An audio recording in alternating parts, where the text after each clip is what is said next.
The NFL season is here, and the Lockdown Defense Sports Network welcomes you to another NFL season. We are here to give you a front row seat to the pulse of the NFL. Join us every Tuesday night as we break down the latest news, dissect the hottest headlines, and fire off fearless predictions that might shape the future of the league. From the locker room drama to game-changing plays, we're just not watching football, we're living it. As the entire hit squad with young RG Robert Garcia, Coach Mike Dub, the real AG Alex Givens, and yours truly, Coach Defense, joins forces with the NFL Nation Live crew, Ref Guru, Violator, and the Saudi pirate himself, Captain Jack Rackham. So buckle up, because this isn't your average recap. This is the Lockdown Blitz, where the takes are bold, the insights are gritty, and the passion runs deep. Let's go.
To all my heavy hitters and lockdown defenders, welcome to the Lockdown Blitz. I'm your host, Coach Defense. Alongside with me today, young RG Robert Garcia, the real AG Alex Givens, Coach Mike Dub, the NFL Nation Live crew, Violator, Captain Jack Rackham, and yours truly, Ref Guru. Gentlemen,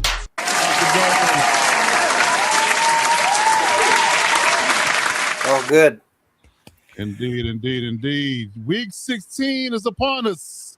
The holidays are near. We got 3 games left to decide it all. And where would it lean? Where will it land? Some things are shaking up, some things are shaking out, and some things are just completely undecided right now. So let's go around the room, quick vibe check. Let's talk about how everybody's feeling today. Young RG, Robert Garcia, good sir. How you doing out there in your pot of blue? Coach, you already know we're doing pretty good over here, man. Vibes are insanely high as they could be given the injuries and whatnot. Absolutely. Best scenario we can possibly ask for. That's for sure. Mm-hmm. Definitely that. Captain Jack Rackham, and you ducked down your Navy gear. The Captain Jack, you sir, I'm looking at you. No, I'm here. I'm just making sure when I point to the said person, I says, just for this year. I think the Smugs now belong with that team. Oh, no, you smug now? See how easy it is to get that title, Robert? What was smug about that? Right. It's so easy. Just have pride in your team. You know how we feel, and I be feeling like, you already know. Doing is Tracy Morgan. Oh man! Well, get it popping. Hey, was I right? Was that a decent impression? You know how I feel. All of a sudden, Robert's from New York now. You got me switching coasts, man. Right? Exactly. You know, you no longer in California. You're New Yorker now. Oh man, that's funny. But Captain Jack, good sir, how you feeling out there? Decked out your Navy gear. I see y'all there looking good. Because this is a winning football team, a Commanders Cup winning team. Fair enough. I will say this, I am so glad that I did not go to Philly to be embarrassed again, probably standing, freezing my choo-choos off, watching another putrid, horrible. Oh my! I got to get some more adjectives for how bad And not good bad, like just like that. He be bad. No. This is a bad team. So I'm glad that I didn't have to do that. So again, I'll be in Philly probably to watch some baseball, but I ain't gonna go freeze my choo-choos off to watch a putrid, horrible, oh my effing god team. I understand. And I can say that because I'm a season ticket holder. So and I see the from Robert Pena just retire Pete. Maybe once Pete retires, then they will be able to compete. And the com is spelled COM, not what you guys were thinking. Right. Easy. I would surely hope so. The first 15 minutes yet. Yeah, take it easy. I'm just Really, good sir. How you feeling out there? And my condolences to you and Patrick Mahomes first and foremost. I will say that now. Get that out the way because rough injury, regardless of competition and rivalry, is a rough injury to have, man. So I shout out to him and speedy recovery. Yeah, man. Vibes, vibes are at the all-time low. It's just not good. So that I know we'll get into it later, but yeah, that was just the icing on the cake for what's been a rough year, to say the least. Yeah, definitely that. But hopefully y'all bounce back. Like I said, we'll get into it in its entirety. We'll talk about that a little bit later. Violator, good sir, how you doing? Good sir, how you feeling out there? What's going on over there in Raiders Nation? I'm doing fine. Raider Nation, that's a whole separate show, but I'm doing well in spite of what we're seeing. Life goes on outside of that football, so I've seen it long enough to know how to pull back and just let everything in front of me do what it's going to do. I understand. Good stuff. Ref Guru, good sir, the man, Mr. Legend himself. How you feeling out there? Everything's good. This week, a lot of teams kind of trying to figure out what Detroit and Houston are going to do because that's going to affect a lot of the stuff that's going on. But yeah, it's a good time of year. And don't forget that although the officials have been being graded out all year long, the next 3 weeks going to do a lot to determine which officials will work the postseason. Yeah, talk about it. That's what good. What is he talking about this Detroit? It's Detroit. You imbecile. We've done a show for how many years? You know it's Detroit. Imbecile. Merde. You said you weren't going to wear any hats. Well, you said his buzzword, Come on. Well, that's true. I did. Yeah. I did say the big D. My bad. Word. Wow. I got a chance to wear hat. I got some others until you give me the friggin' butt. You actually said another team, but I got to find that hat because a couple of them fell off. So a lot of teams going to be interesting to see what Houston and the Michigan Wildcats do this weekend. There we go. Yes. There you go. Indeed. Coach Mike Dub looking fresh and fit over there. No pun intended. How you feeling out there, good brother? Doing good. Shout out, appreciate the look. Of course, had to represent. So yeah, definitely feeling good. First win in 10 weeks since week 5.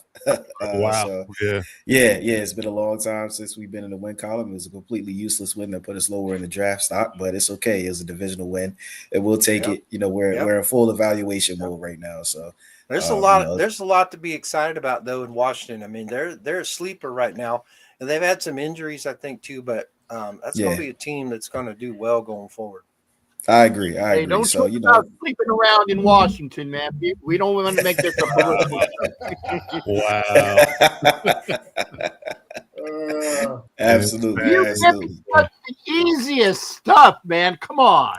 It's a layup for you. It was. It is. Hey. I didn't say layup. You know what I'm talking about. You know what I'm talking about, being laid up and stuff. You're going to miss me when I'm gone. Cap, you're one of a kind, boy, I tell you. Indeed. So as we start this top of the show, typically when we have Ref Goober here, we're going to talk about some lovely officiating in the National Football League. So, always. A belly laugh. It really is. I thought y'all had like that. I thought y'all get a kick out of that. So as we always like to do, we like to start off the show with our segment called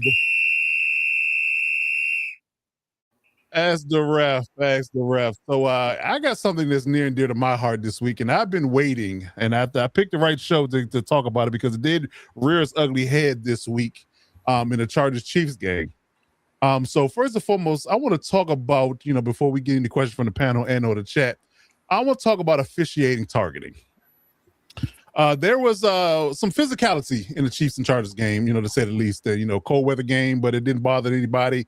Everybody, strapped their cleats up real tight, put their hard hats on, and they went to work. Some heavy hitting out there, no pun intended, or pun intended, however you want to take it. And there was some chippiness out there that happened, and it was a bang bang play that happened in the Chargers game that they got flagged. It's helmet to helmet contact. Now, I wouldn't argue at all that the contact wasn't helmet to helmet. I'm not arguing that at all. What I'm arguing is the legality of how you officiated, one, and two, the idea of it being an ejectable offense, because that was another point of emphasis that came out of this game that it could have swung the momentum. In all honesty, it could have gone one way or the other when it came down to the idea of what happened in this game. And I'll show it as a clip here. Let me see here. Bring up the film room real quick. Get that going here. So yeah, I'm gonna take this down. Bring this up. Oh, so you're doing your Phillip Rivers, dadgummit? Yeah, that stuff. In honor. Yeah, in honor of him. So yeah, so clearly helmet contact, not disputable at all. Now, what my concern and my issue is with this particular play, it's a bang bang play. Yeah, it is.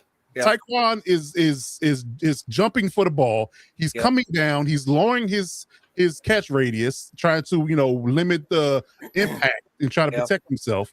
And so is Tony Jefferson coming in. So yeah, clearly helmet to helmet. I mean, if you have to flag it, you have to flag it. But they not only flagged this play, but they ejected him from the game based upon this. And it wasn't a call on the field. It was actually called from New York. New York called down and said they wanted him ejected based upon this offense. Now, I'll also argue there was a compounding thing here because Tony Jefferson and Derwin James both clocked Rashid Rice early in this game legally. So I think that between those two, impactful hits and this helmet to helmet led to the ejection. Yeah. So from your perspective, how do you officiate this, and what is your points of officiating when it comes down to these plays, and what do you deem ejectable, from your perspective, and what's not ejectable? Well, ejectable would be, really, I think, an egregious hit here.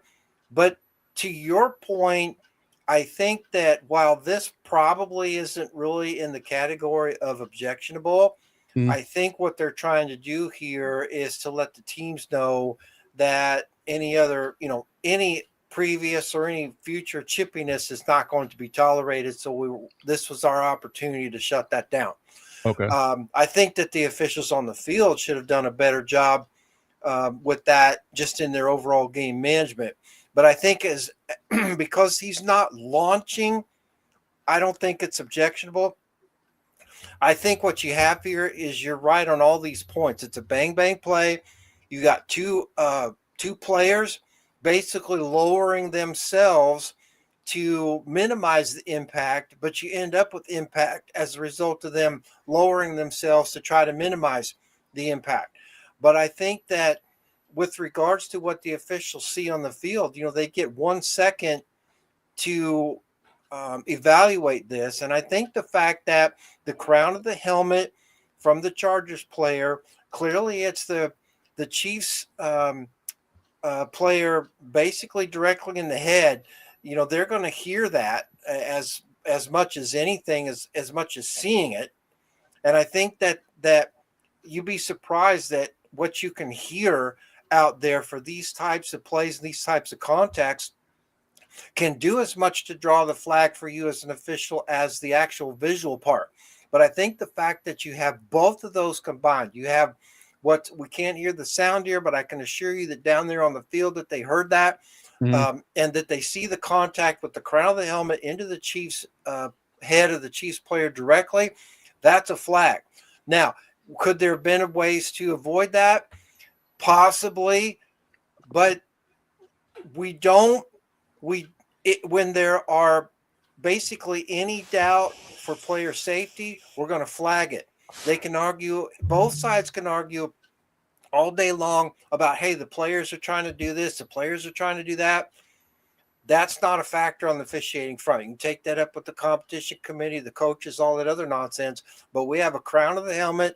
Basically, it's not even to the shoulder, or it's directly to the head of the Chiefs player. What allowed that to happen is not a factor in throwing the flag. The official has basically 1 second, but I can assure you that the sound and the contact directly to the head drew a flag, and it probably should have been a flag. We could argue that it should not have been, but the safetyness is the wild card in this whole thing, and everybody just has to go, well, it was a safety violation, regardless of all the mitigating factors there.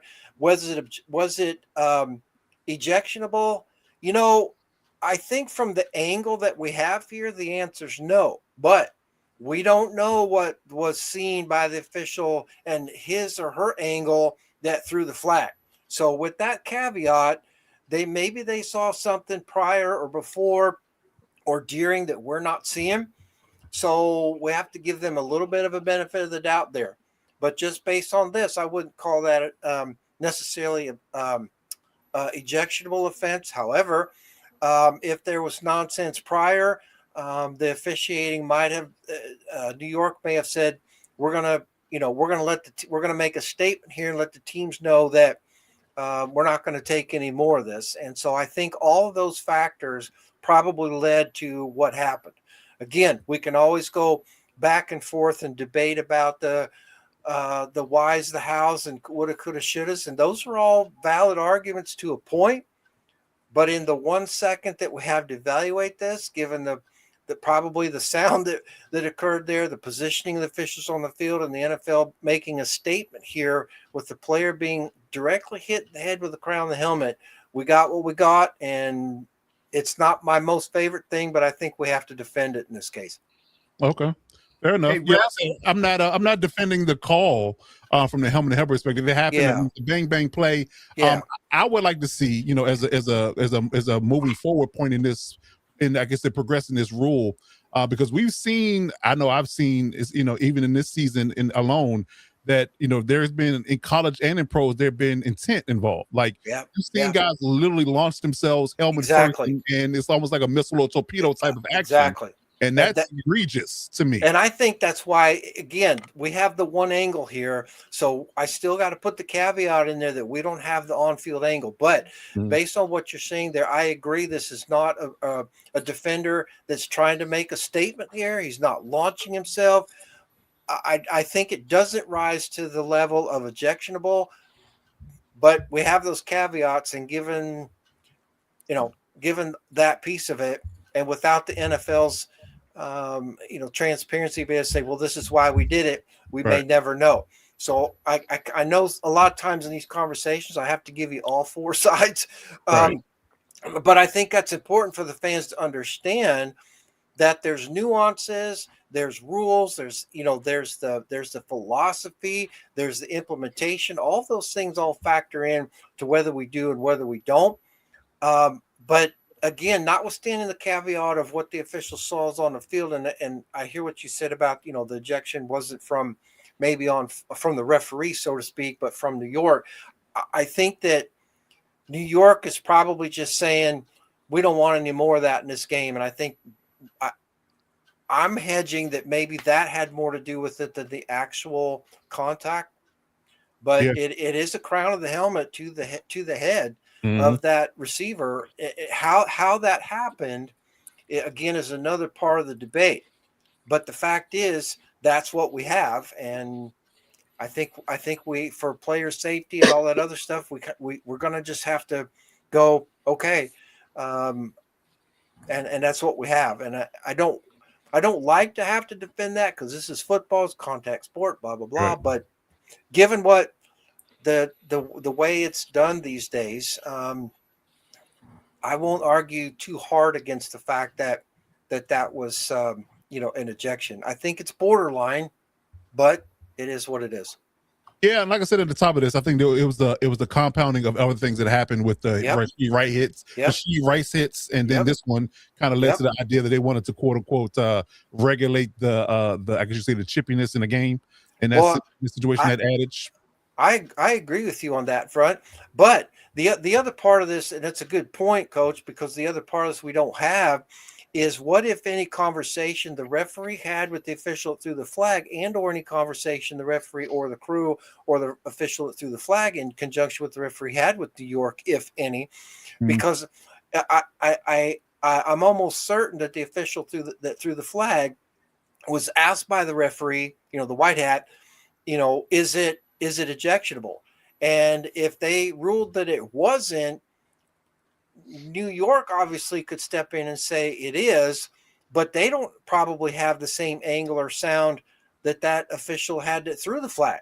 So either the official that threw the flag didn't really see the whole play, so to speak, but saw enough of it that he had a flag, but didn't warrant the ejection. Or again, New York is leaning towards a division game between these two teams, and saying, okay, no more chippiness, and here's your you're killing me. Yeah, here's your red flag for today. Yeah, and then just the nuance of they have the whole idea of you get two offenses before you're ejected. Like you have the one foul is punishable to the point where it leads to ejection, so you get two of those type of fouls. He didn't get that. He only got one foul in ejection. So the inconsistency of it and the way the deficiency going to put the Chargers in, because we were down one safety already from injury prior to the game. Then we lost one in the game. So by taking the third one, we're down to our own one starting safety and our backups. So, and that's obviously an issue for the team, the franchise, and the coaches at this point. Unfortunately, the officials on the field, to a large degree, in New York, 100% really don't give a crap. I see that. Yes. Yeah. So I agree with your comments, and I think that's why when they go back to the competition committee, if they go back, this is one of those plays they're going to say, look, we got a situation here where there's two players actually trying to protect themselves, but as a result of that, we ended up with another collision. How do we want to change how we're going to officiate this? In the past, that answer has been no, we're not going to change that, because we don't want players hit in the head regardless of what everybody did or didn't do on the play. So then the coach is like, well, how do we coach that? Or how do we coach it out of the game?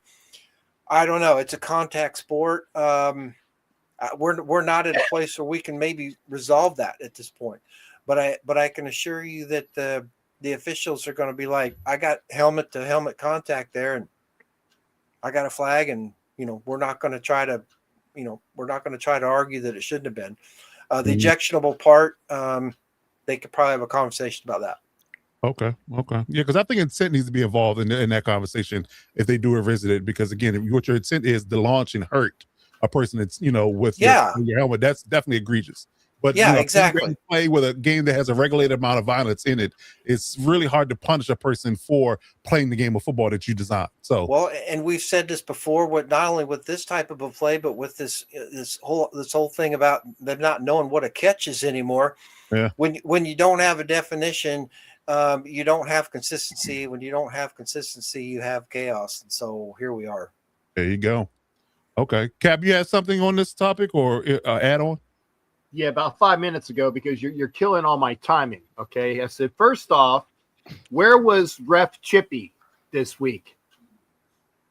I'd have to look at the schedule, but obviously not in Kansas City, or not in LA or Kansas City. Yeah. He's talking about, for those out there, he's talking about Bill Vinovich, who is one of my favorites. But we in our NFL Nation Live days, we nicknamed him Mr. No Chippy, because he didn't take any crap from anybody. Yeah, I mean, there's an old joke about the sitting bull, that that he went back to the store and says, I don't want any more of that John Wayne toilet paper. And the trader's like, what do you mean? He goes, that toilet paper doesn't take any crap off anybody. So, so basically, Bill Vinovich is Mr. No Chippy. But I'd have to look at the schedule, Cap. I'm not sure where he was. I don't remember seeing him over the weekend, but Okay, that was and again, that's why I said you're killing me on timing, Coach. I didn't try to. I did try to wait until I was, because I don't like to. I swear I don't like to talk over people. I swear. The second thing is that you alluded to earlier that there was a play where Rashee Rice got, for lack of better terms, probably got his ass handed to him. Twice. Yeah. You got clocked It was pretty good. Yeah. Hockley, ref. It was Sean Hockley. Oh, yeah, Sean Hockley's crew. That's right. Yeah, you're right. So having said that, if that was earlier in the game in baseball, and I know what this is a football show, but in baseball, when there is an event, the umpire will go like this, and he'll point at the one dugout, he'll go back and he'll point at the other dugout, says, "There's your warning." Yeah. Anything further is going to be you're going to be objected what is it? Ejected. Ejected. Thank you. Objectionable. Ejected. There you go. Ejected. So if that kind of was it possibly, and we don't know this, but I said, does that occur by officials to basically give, this is your warning, that anything like that will be handled like that for the rest of the game? Maybe. I'm just questioning. Absolutely. In fact, and if they're not doing that, that's when you get into situations like this where the game starts to get away from you. Although you can't control every little detail, you got a division game. You've got a team playing at home. It's fighting for their playoff lives. You got another team that's trying to stay up with Denver. There's all this stuff going on, and officials, I think you're right, should have done a better job in controlling everything in general. I'm taking a look right now at Hockley's crew. Hang on, give me 1 second. So his crew has average 63 years of combined experience. If the line judge or down judge through that, those are some pretty good officials in there. I'm really surprised that if they weren't doing that, that they should have. Although I can tell you that, Sean, of course, is Ed's son, so he's got pretty good pedigree. But I've been a little disappointed again. Yeah, I've been a little disappointed in some of what I've seen from Sean and his crew, that they don't do more of that. I would have thought that we get a little bit stronger representation, if you will, and on-field presence, and I'm not seeing that from him. Maybe it's just the games that I'm seeing, but that's a really good point, a good observation, Cap, that I think we are expecting different things than we're getting from him. It doesn't mean he's not managing the game well or the crew's not doing a great job, but Bill Vinovich has a reputation for being Mr. No Chippy for a reason, and I wish there was more of that. Okay. Yeah, I think the thing that kind of annoyed me. Wait, Robert's Yeah. I was gonna say the thing that really annoyed me about it was the fact that, like you said early on, there wasn't any of those calls. Those hard hits on Rashee Rice, and I think Worthy had one too. There were no penalty flags thrown on any of them. And then, okay, finally you decide to throw a flag. All right, helmet to helmet. I'm fine with the call. But then to just eject him off of one, unnecessary roughness, to your point, if there were no warnings put out, these guys are just going to keep playing like how you've been calling the game. That's an excellent point. To kind of just flip it like that is a little rough on the defensive players, because you've been giving me the leeway all game, and now for this one, and now it's a penalty. Right. Yeah. Now they could argue that those previous hits, although good ones, if you will, so to speak, from a football standpoint, were not necessarily helmet to helmet, which this one probably was. However, your point's still well taken, and we don't know that there weren't conversations going on. And in the course of the game, you got two teams trying to make it happen. Maybe there was conversations. They ignored those warnings. We don't know really what led up to that. So it's hard for the officials to enforce the, I told you so stuff, but New York's monitoring all those conversations, and maybe all of that stuff led up to that. And so there's a lot of stuff here that we don't know. We're making some assumptions based on, what we know. And I can tell you, we probably only know about 50%, which is the other 50% of the conversation we're having afterwards, which is these points that you're bringing up. Did the crew talk to them? If not, Why not? Should they have? All those things are all really good pieces. I can assure you that if I were the officiating VP, we would have had those conversations. And if they hadn't had those conversations, then that crew is going to get dinged up a little bit on their report card. But we don't know that they did or they didn't. I would hope that they did. Until we know, this looks like an egregious, use of power by New York. But given all the circumstances, maybe it wasn't. If it wasn't those things, then yeah, maybe it was over the top. But it's you guys are talking about all the things that are important. What I can bring to the table are just those other pieces that most folks maybe wouldn't know. Like, like Cap says, does the crew talk to them? Well, they better be talking to them, right? So there's a lot of things going on there with regards to that. Yeah, there's a few things we don't know. I mean, just from face value, it did seem like an overreach in a abuse of power from the league. But and just thankfully it didn't have overall impact on the game per se. But those things can happen. And when you have games this vital, the Chargers fighting the playoff live, Chiefs were on their last win or go home type of scenario, that could affect the game one way or the other. Absolutely. So I don't think it's a place for that. I think you should let the game play out the way it should, in my opinion. I don't disagree with that at all. And if the players union wants to step in and say, look, we're willing to accept, some responsibility for some of these things, then that can all be arbitrated out, if you will. And there can be some sort of three-way agreement between the officiating, the league, which includes the competition committee and the players union, for how these things need to be officiated. There's probably not enough conversations involving all three of those entities that probably should be taking place. But you're right.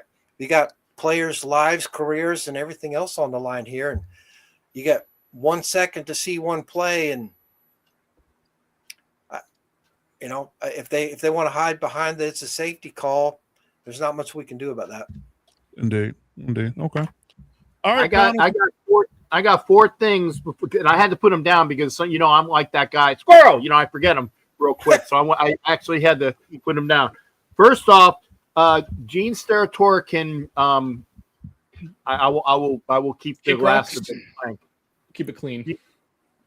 He can get stuffed because he on the Army Navy game he actually brought out when it was like ready for a first down. He goes. He alluded to the index card, and I just wanted to go through my TV. For those who watch the Army Navy game, I just wanted to go through my TV and choke him and knee him in the nuts at the same time. That's as clean as I can keep it. Okay, that's as clean as I can keep it. Second off, you will see Bill Vinovich in the playoffs when there is a game that would inspire chippiness. You guys will see it. I'm sure Ref will go over it. When it comes down to the playoff time, is that the reason why Vinovich caught that game is because of possible illusion of chippiness that's going to be put in there. Third thing I wanted to say, DZ was talking about how the Chargers have been called dirty. And by the way, it's not Raider fans or that I know of, but it's like there is a big pool of people that have like hated on the Chiefs for these several years for different things, but now they're hating on the Chargers for being a dirty team. I say that. Thank you. I guess that's the great way to do a golf clap on that. And the last thing is there was a question by Cool Kev that he wanted to have ref get. And again, I had to put it all on here because I was that I have to get them all out and for that. So I'm done until I get another one. I tried to keep it quick. That's okay. What was Kev's question? I just pulled it up for you. Oh, okay. I thought that Monday night game when Rodgers was bitching about a PI and then they called 12 men on the field from replay assist. He gave Pittsburgh the first down. I don't know if you saw that. Oh yeah. But I thought it was interesting. It was very swept under the rug. They're like, well, and there's replay assist, first down. And they just they're supposed to shut it down.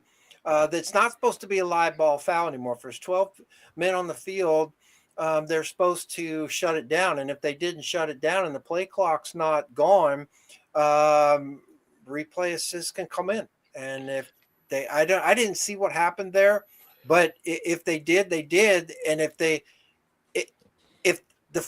penalty was for 12 men on the field, I guess really what I'm saying here is it doesn't matter how they got penalized, whether it was New York, replay, the flags, the cheerleaders, it doesn't matter.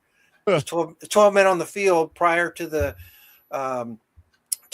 play clock expiring, then that's a flag. So I'm not sure what the question would be, but if the question was, can New York intervene?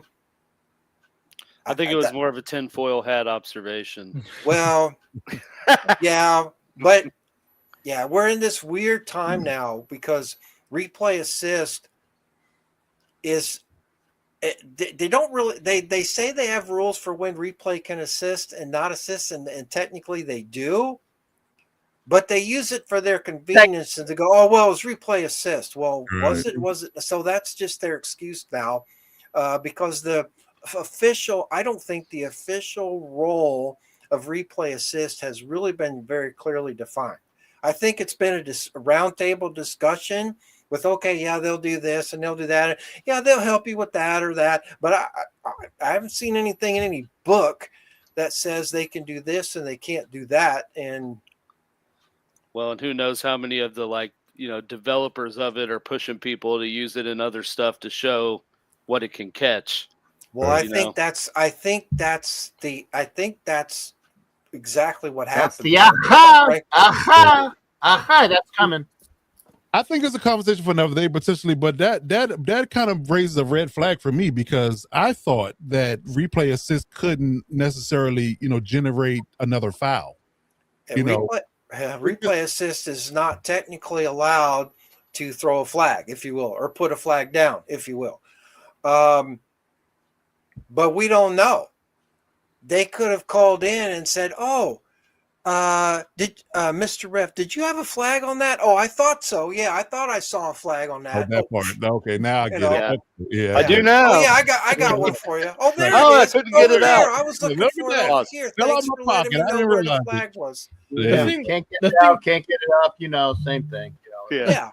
The thing that's so funny about the 12 men on the field too is that same exact thing happened in the Chargers-Chiefs game. Chargers got called for 12 men on the field after the play had already concluded. The Chiefs were 2nd and 4, and then here come the refs waving in like, "Hey, actually, there was 12 men on the field on that last play. It's actually 1st and 5." And it's like, we just ran a play. Yeah, and you know what they'll tell you is, "Oh well, we killed the play before the play went." No, that's a total. They got their cop out statements to make. This is what's wrong with a lot of what they're doing, because they're not going to be transparent. If you look, I'll tell you this to go with what you're saying. You can't let a play run and then say, "Oh well, we shut it down." If that's the officiating that we have here, that's a bush league. Yeah. I can guarantee you that if you're an NFL official and there was a play that's not supposed to be run, we shut that down. That we'd have had whistles going for 30 minutes if that's what it took to get everybody to stop doing whatever they're doing. No, we would have had 18 whistles out there. And there's only 7 officials. We would have had whistles blowing like crazy to shut a play down. There's no excuse for, "Oh, no, we blew it dead." No, you didn't. There you go. Okay. Fair enough. You didn't. I'll never believe that because I know what Boger asking. Exactly. Yeah. We had a conference on that. And that's a load of bull. Yeah. No. Wait. No. I'm never gonna believe that. I need to pick my nose again, but I'm not going to pick it on screen. You know what I'm talking about? Yeah, that's total. That kind of stuff, which is a really good point there. That's total BS. No. Yeah, I agree. Okay. Not at this level. So what was the incident? It was saying that they said Kenneth Murray had his he checked his parlay before the defensive goal line stand because he ran up the entire wrong gap.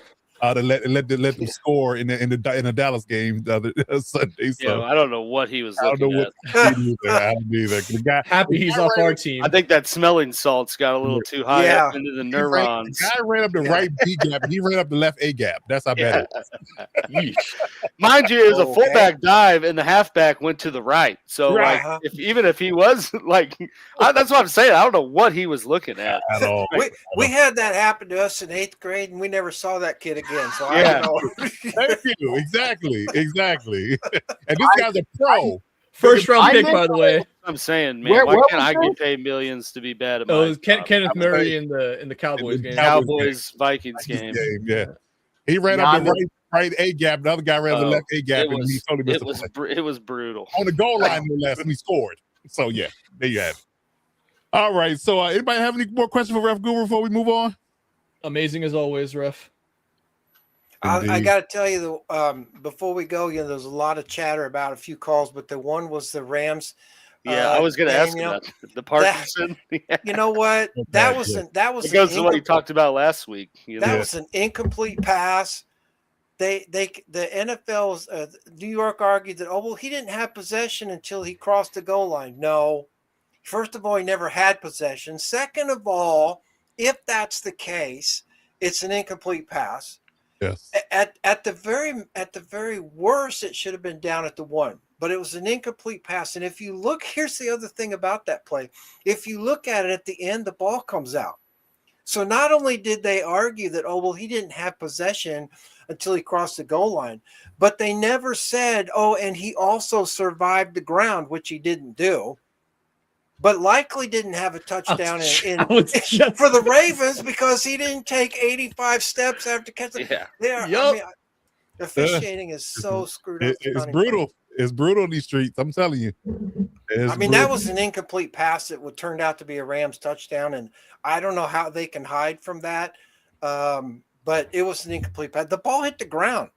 Look at the play. The ball hit the ground, so he never had possession of it. You can't not, and even then he would have been down by contact, right?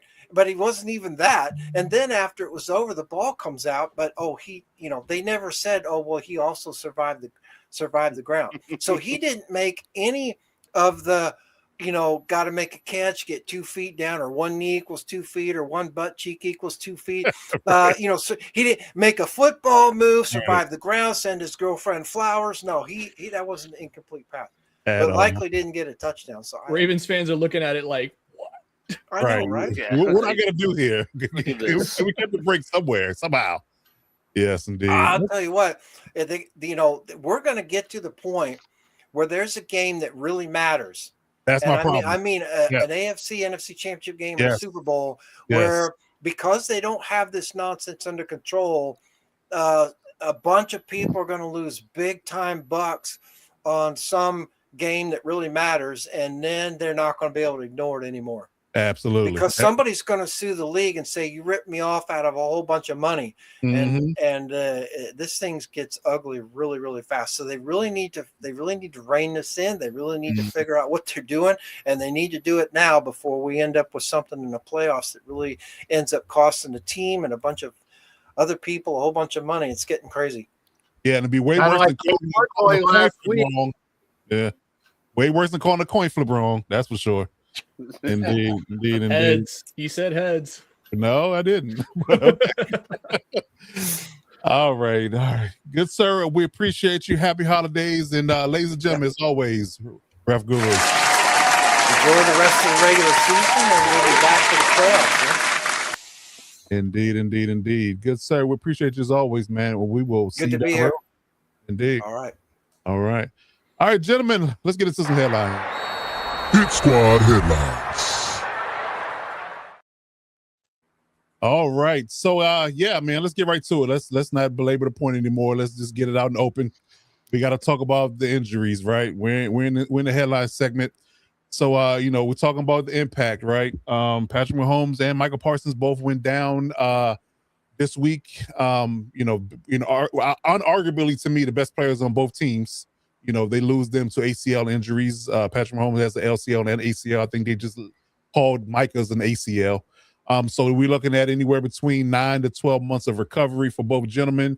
Very, pushed up very much against the start of the next season, right? So, let's get some opinions. I'm going to start with Alex, obviously, because I want to get his take on Mahomes' injury and how he feels about it. We're going to start with him and go around the room. And you guys tell me, what do you feel like this impact of these injuries is going to be on the team, not only temporarily, but long term? Let's start with the real AG. Yeah, man. I mean, obviously both very impactful, detrimental injuries to their squads. Like I said at the start of the show, Mahomes was just the icing on the cake because it quite literally was the last drive to try to save their season, and that's the result. Just kind of a kick in the nuts for how the season went. But I don't know too much about Micah's in terms of what else was torn or the severity of it or anything like that. But at least I thought it was weird that Reed said post game it was just the ACL, and then they do the surgery and find it was a little LCL too. But that's not totally uncommon because it's a very compacted area, and some of those ligaments can be like partially torn, and they don't really know it until they get in there. Right. But he has already had his surgery, so. He is quite pressing it up onto the window of being available next year. Rest of the season, man, like I think I said to you guys, like if I was the Chiefs, I'd just play everyone young, see what you have. If you lose everything, so be it, because you'll have the highest pick you've had since 2013 and can try to retool the roster. But I do have every bit of confidence that Mahomes will be back to the start of next year. Barring any setbacks, because we've seen, he's already had the surgery, so, there's no delay with that. And really, it's just as someone who went through an ACL surgery themselves, I know what that rehab is like. And it's really just about getting your mobility back. And he's got 8 months to do that. It was already very, very Tom Brady-esque in how conscious he was with protecting his body and preserving his body and being flexible. So I'm confident with him being back at the start of next year. So I don't see it as a totally detrimental thing to the Chiefs long term. Now, obviously, we don't know if it's going to be the same Patrick Mahomes that returns. But I think with the advances in medicine and rehabbing and the cryotherapies and all other types of therapies people do now, like we see people, it's not as detrimental as it was 10 years ago to tear your ACL. It's not every one of them turns into Derrick Rose. You know what I mean? Like we saw Adrian Peterson tear his ACL in 2012, came back in 7 months and rushed for 2,000 yards. So it can be done. And I think Mahomes is the type of person to have that type of return. Now, with that being said, he cannot play the same type of football he's been playing for the past 3 years in Kansas City. And I hope that Kansas City knows that and understands that and makes the appropriate moves this offseason and maybe even next to build around him more so that he doesn't have to be the guy to mask all the problems with the team. That's Mahomes, with Parsons, obviously very detrimental as well, because he was like leaps and bounds ahead of everyone on their team in sacks, pressures. They gave up a lot of draft capital for him to be the driving force for their season. They still are in the hunt right now, but a major factor that they anticipated having all year and into the playoffs is not going to be there, and I don't know that they have all the tools to adjust. Okay, fair enough. All right, Coach Mike Dubb, I'm going to get your NFC side and your take on Micah Parsons injury in particular, because you are the one lone NFC representative on the pod in this particular juncture. But definitely give your insight on what you feel like from a Mahomes perspective and Parsons as well. And how do you feel about these injuries and the impact it's going to have on the teams? You muted. Yeah, well, based on the two, I think the Packers are probably in a little bit of a more peculiar position. And the reason why I say that is because if I'm the Chiefs, worst case scenario, well, first and foremost, like AG said, there's a good chance that Mahomes probably can be back by the start of next season. So it's not like they have to go into full panic mode or anything like that, or say that they're out of it for next season or anything like that. But worst case scenario, even if he's not ready by the start of next season, you could probably go out, find yourself a capable, backup quarterback just to hold it down. He will be back before, at some point during next season. So, they can switch up their offensive scheme, go off to, a little bit more of a run heavy, center offense, whatever. They can figure things out just until he gets back. Where the Packers, I'm not sure if Micah will be able to, because obviously the position he plays, the style of play, he has to have that bend to be able to get around the corner and that explosiveness, that quick twitch off the line that makes him special. I think it's going to take him a little bit longer to kind of make that impact of what they brought him in there to be. So I think the Packers are probably going to have to address it at some point, maybe in the offseason. And as far as this year goes, clearly they're going to feel the impact of it. I think that immediately takes them from being a contender to, okay, well, let's see what else they're going to have to do. They're going to have to step it up in other ways. Other guys are going to have to step in and fill in those voids. So I definitely think that the Packers are going to, feel the immediate impact. And it's hard to say that they're going to feel it more than the team that's losing their quarterback, their MVP quarterback. But of course, the Chiefs being out of it for this year, the chances that he'll be back next year, and even if he's not, being able to find a capable, backup to just hold it down. The Packers, I think, will feel a little bit more of the impact because of what Micah means to their defense, and like I said, because of the injury and how that affects his position. It's just going to be interesting to see how they can roll with it, and then also they're being in that tough division with the Bears right there. So, if I'm the Bears or the Lions, I'm loving it right now because, this is what was going to put the Packers over the top. And with Micah, they were my, NFC favorite, in my opinion, or one of the top teams in the NFC aside from the Rams. So now this just opens the door for the rest of the conference. We'll see if Jordan Love can put it on his shoulders, but defensively, the impact that Micah had, I don't think that could be replicated, at least not this year. Yeah, and I think we're not, I guess you could say quantifying the whole entire totality of the hit to the defense because they lost Devontae Wyatt. They traded Kenny Clark, one. Mm-hmm. Their best run stopper, the second best run stopper, Devontae Wyatt, is hurt for the season. Then you add Micah's injury to that. You lost three big-time players on that defense, to compound the problem. So I definitely agree with you that they're going to. It definitely shrinks the idea of them being contenders in this particular outfit of 2025 for sure. I definitely agree to that. Violator, what is your take on this particular avenue of injuries, and how do you feel about these particular guys going down and what their impacts are? Well, both of these impact both teams tremendously, but I don't think in KC's point, there's not a lot of panic because, like I say, right now, Minshew is the bag up, and they can keep system just as is going forward, going into next season, until Mahomes is fully ready to come out there and take over where he left off. Now, with the Packers situation, like you say, with the other two defensive players that's missing, and with Parsons going down, his might be a slow recovery. So that's going to hit them right now because that may knock them out of the race, having those holes right there in the defense that other contenders are going to target, guaranteed. They're going to target that. Oh, yeah, they're definitely going to try to get after those weaknesses in that defense because, again, the only noteworthy name that you have on that defense now is Lucas Van Ness and Rashad Gary. That's it. Rashad Gary, yes. That's it. Absolutely. So your interior line is decimated for sure. Yeah, so whoever the Packers are playing in these next 3 weeks is hunting season. That's the way those teams are looking at it. That's a fact. That is a fact. Okay. All right. Young RG, what you got on this topic? How do you feel about these injuries and what the impacts are?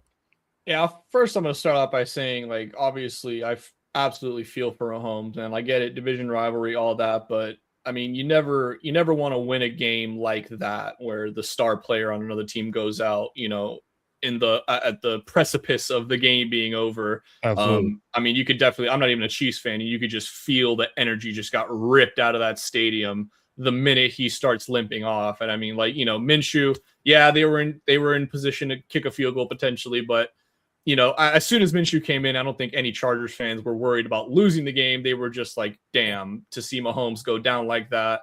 I mean, you really and it's not cap, like you truly want to beat other teams when they have all their pieces that are available, because you never want to come out from a game being like, well, they didn't have this guy, so the win kind of gets discounted. Like, you do want both teams ideally to be at full strength. So it is rough. Like, obviously, yeah, I'm taking the win 100%. I'm not going to complain about a win, but it feels a little rough when you win in that regard. And to everybody else's point, yeah, the Chiefs season's done at this point. So Mahomes getting down, like Alex said, it's just basically the icing on the cake at this point for a season from hell for Chiefs fans.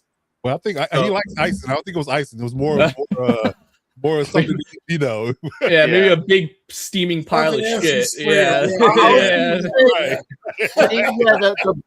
black excrement type topping. Exactly. Absolutely. So that's rough. But for Chiefs fans, I don't think they're too upset about it. If anything, you might be a little bit happy because now it's like, hey, maybe we get a higher draft pick now if we lose out the season. But I'll leave it at that. It was rough, and yeah, obviously that really does suck for Chiefs fans and Mahomes. For the Packers, man, I mean, this is just such a brutal injury, man. I mean, like, you're in a dogfight in your own division. Forget playoffs. You're in a dogfight for your own division with the Bears of all teams. Playoffs. Yeah, playoffs. You talk about playoffs. So now, I mean, playoffs. Don't talk about playoffs. I just hope we can win a game. I did not know you had that. That's excellent. That's beautiful. Nice. But yeah, I mean, we don't even know if we're gonna. I'm getting them ready for you. Yep. Go ahead. Sorry, Rob. I don't know. No, you're good. I don't know if they're even going to make the playoffs at this point, just given how brutal that NFC is right now. That's not a bad take. It's not hot. It's lukewarm, but it's not hot. Yeah, I was thinking about waiting to save that for our hot takes, but man, I mean, and the way Jordan Love is playing, I mean, we said at the beginning of the season when they traded for Micah, Love, this is all on you, dog. You got your defense, you got weapons, you got an run game. Yes. Yep. So, I mean, hey, if you're that guy, if you're that $250+ million guy, you got to come through and to throw 2 picks. Did he have any touchdown passes this past week? I think one. Yeah, I saw I'm sure you guys know that stuff. I didn't start him, Cap, so I wasn't sure. Let me know. Threw one to Jacobs. I had Jacobs. I can tell you that. Oh, so he threw. Okay, yeah. So one touchdown. I know Jacobs. One touchdown, 2 picks. I saw that. Yeah. I saw that. And I get it. I know he got you. It's the Broncos. They're a very tough defense. I totally understand that, but I mean, you got to come through for your team, especially when an injury like that happens. So I really don't know about the Packers this year, man. That is a horrible loss. Agreed. All right, Cam Jack, bring us home. How do you feel about this particular set of injuries? Oh, you might not like what I'm going to say, but first off, as far as the for the Broncos, I had the Packers in an upset, and they were winning. They were winning until Micah went out, and then that just blew my bet. Yeah. And the other what was the the Rams game? I also lost money on that because I figured Detroit.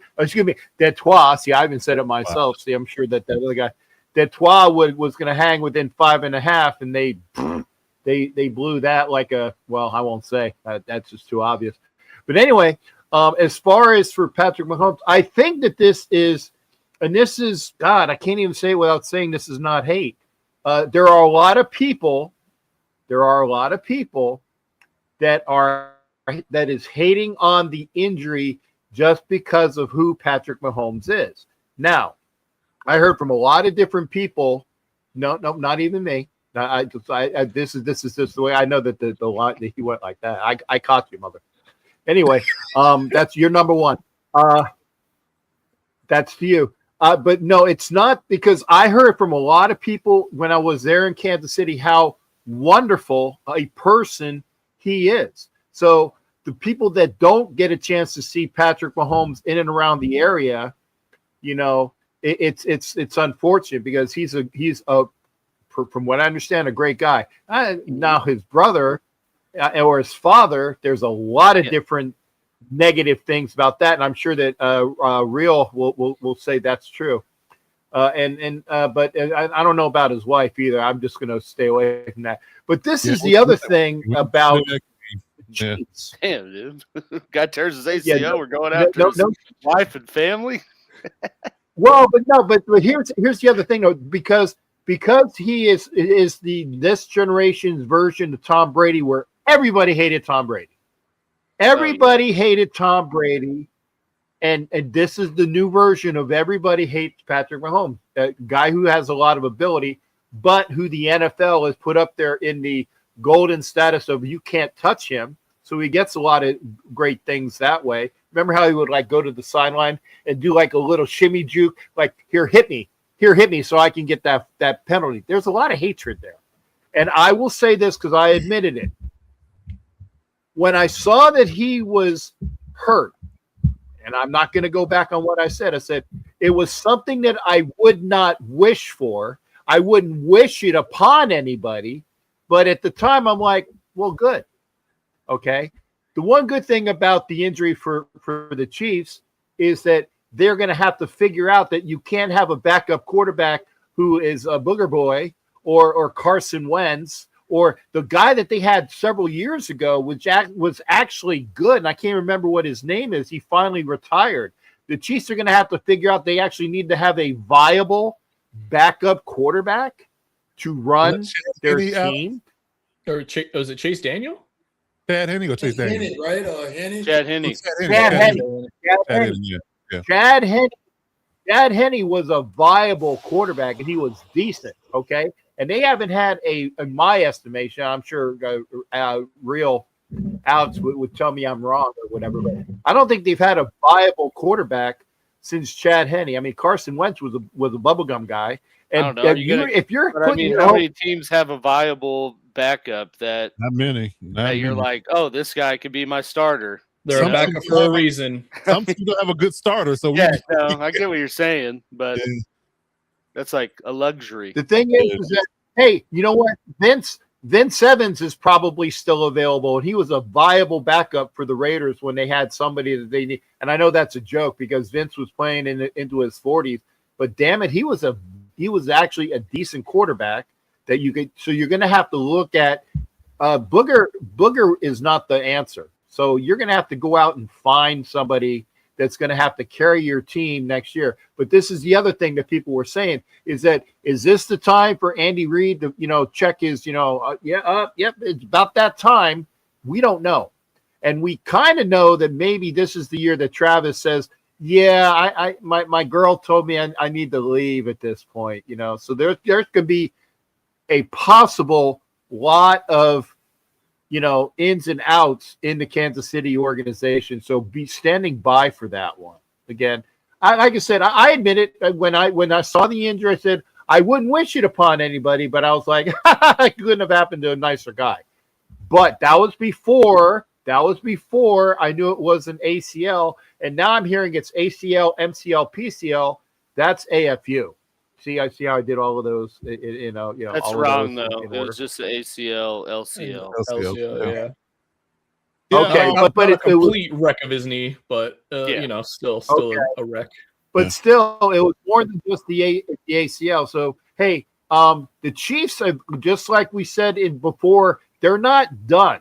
Okay, and if they have that guy at quarterback, they can make a good effort next year as well. The question is going to be how quickly can he be brought into this, into having the Chiefs there. I don't think he's going to be ready by the beginning of the year, but I think you just have to have somebody that's going to be able to have you hang on for about maybe the first 5 games, and that's on a good thing. It's have somebody hit you for about the first 1/3 of the season per se, and then you bring in Mahomes. And you can mark me as that's my hot take. But I don't think he's going to be ready by next year. And if he is, he's probably rushing stuff. Yeah, I was going to bring that up as a close to this segment. There's definitely some angst about the injury because they did discover the LCL in the surgical procedure. There wasn't something that they saw, imaging or scanning. So that's added to it because you talked about Carson Wentz because this is actually the exact same injury that Carson Wentz had when he tore his ACL and LCL with the Eagles when that Super Bowl run. And it did take him quite a bit of time to, air quote, bounce back from the injury. And I would argue that, they're the same type of athletic quarterback prior to the injury. Carson Wentz was a mover as well, in that space. So I guess we can use that as kind of a blueprint of how long it may take Mahomes to get back. I don't doubt that he's going to work hard. I don't doubt that he's going to push himself to the maximum limit that he can to try to get back. But I think because of his age and where he's at in his prime of his career, I think he needs to look at the long-term, prospects of his career being, into his 35, 40-year-old, realm, than trying to force himself back earlier and maybe cause himself more issues. Because I saw a doctor on Twitter today talking about the idea that Carson Wentz forced himself back and he didn't re-injure his actual leg, but he injures other things. So compensating that is a factor. So to a lot of y'all's point, to Cap's point as well as others, he should definitely play the long game in a sense. If they get a viable backup in there for a few games, I think Andy and that group can quote unquote hold things down. and that will give him buy him some time so he can come back fully healthy and confident in that leg. Because as a person that's talked to a bunch of people, including Alex and a bunch of people that have had ACL surgeries, I've only had a meniscus, but I've had people that talk to me that have ACL surgeries, and this is just ACL, not the LCL or anything else. They said it takes them 24 months to feel like themselves. So you got to factor that in as well. Just from a doctor perspective. In that particular case, so I would look at it from that perspective too. And anybody that's kind of quote unquote hating on Patrick Mahomes, I think that you're projecting in certain aspects of it, in my opinion, because I think you just don't want him to be around, just like they didn't want Brady to be around. So you have a chance, your team has a chance to be viable and can be competitive while he's out. So I think that's a little bit of that. If I didn't get that across, I apologize. That was basically a point that they hate on Mahomes because of his ability and what he's done. Okay. But he's also, just like Brady, he also kind of had the NFL kind of putting him on a pedestal, like, oh, don't touch Patrick, don't touch Tom Brady. So that's gone for next year. Right. And both tore their ACL in year 9. Yeah, that's crazy. Right. How about that? I will say too, for the Chiefs, I think the biggest thing, like not even just like trying to look at towards next year, but Mahomes is their rushing attack. I know. Like he is their leading runner. He was Jeremiah Love. Yeah, I mean, like it really, like, and to Cap's point, if Mahomes is going to be out for let's say the first month and a half of next season, your only chance to stay alive somewhat is to hopefully the backup plays well enough to win you at least 2 or 3 of those games, and B, to help your backup quarterback, you're going to need to get a run game going, because if that same O-line and those 2 same running backs go out there again next year, Chiefs are going to be in for a world of hurt. Well, I mean, they also stay with Booger. Stay with Booger. Please stay with Booger. I implore you, stay with Booger. I hope if Patrick Mahomes isn't playing, I hope to God they sign Jameis Winston, because I at least want to be entertained. That'd be great. That would be a fantastic signing. I love that. I could see it. I could totally see that too. That is a great point. I think we're going to go after Jameis first. Okay, I really do. You're a draft guy with your number 1 or 2 pick, right? Yeah, but you need to have somebody in the shop to teach him the right way. The Raiders aren't going to do it that way. Come on, AOC they're going to start him immediately. Come on, you know it. I know it. The chat knows. My hot take, damn it! My hot take was the fact that okay. I'm shooting my load now. Okay. Shoot my load now for the hot early take, as always. Okay? Hey, we are an hour in. You're good. Yeah, right. Yeah, okay. Jameis is going to be the quarterback for the Raiders, and they are going to draft a quarterback round 1. I don't know if it's going to be. That's the other portion of the hot. I don't know if it's going to be the people where they're saying Mendoza or more. If more comes, I don't know. But I think that Jameis Winston is going to be the Raiders quarterback next year. They're going to say, we've had enough of Geno. He was a bad nightmare for us, and they're going to get rid of it. Okay, fair enough.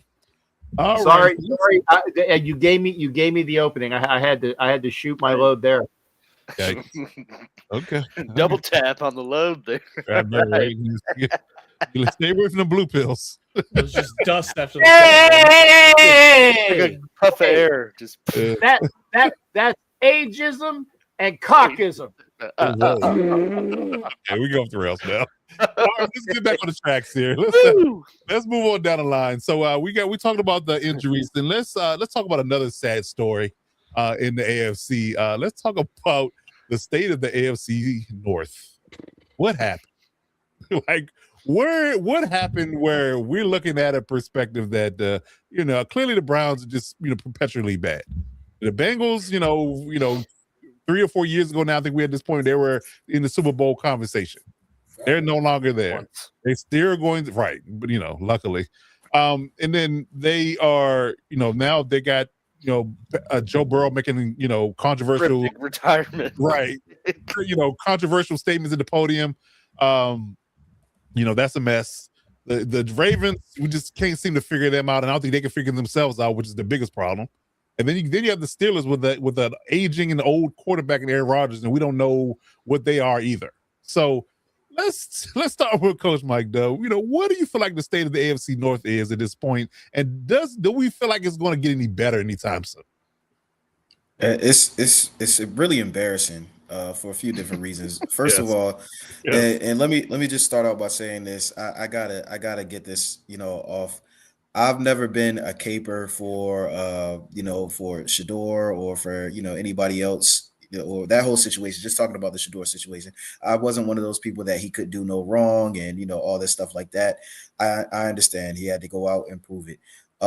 I've never seen an organization be so hell-bent on somebody's failure as I've seen with Cleveland. I don't know if you guys heard this or saw the reports that they apparently gave him the wrong wristband, or there's a miscommunication with the wrong wristband. That's boys. That's boys inexcusable. It's is inexcusable. That doesn't happen on any level to your starting quarterback. On any level. Never. Yeah, really. You know what I mean? And to be honest, like, this is a franchise that really should be investigated for malpractice, because I've never seen them put somebody in a situation where all odds are against them to succeed. When they do, when he does do well, whatever, it's cryptic, comments made by the head coach, or cryptic, kind of body language towards him and all that stuff. Even if you don't have to go up above and beyond to give him his credit and all that stuff like that, you have to know that the eyes are on you. Everybody's talking about it. At least show them some love so you can get that one less question you have to answer in the offseason, whatever the case is. But I'm not going to spend too much time on it, but I do think that they need to be called out as an organization for what they're doing to set up, their team. They're just not. I feel like there's a lot of things that may come out later on, maybe years down the line or whatever the case is, but it just doesn't look right in Cleveland, and I don't like it. I don't like how they're setting guys up for failure. That's one thing. Then you move on to Cincinnati. Nobody looks like they even want to play for Cincinnati. Like, they don't even look like they want to, the whole ordeal in the offseason. They don't look like an organization. Any of the guys are happy to be there. I won't spend too much time on them because it's just terrible. Uninspiring football. Uninspiring. It's uninspiring football. Is no sense of, maybe they'll be better next year, whatever it is. Like you said, Joe Burrow is probably killing his career. Right now he's just, thinking about his future, all kinds of things. And that's never a good time. He's supposed to be entering his prime right now. Should be. And instead he's contemplating if he even wants to play, because an organization like that will just take all the joy away from it. Then you move on to Pittsburgh. Pittsburgh is just, the chickens are coming home to roost when it comes to the, them not addressing certain things and with their roster and deciding to go with the aging vet and Aaron Rodgers. They're still alive because nobody wants the division.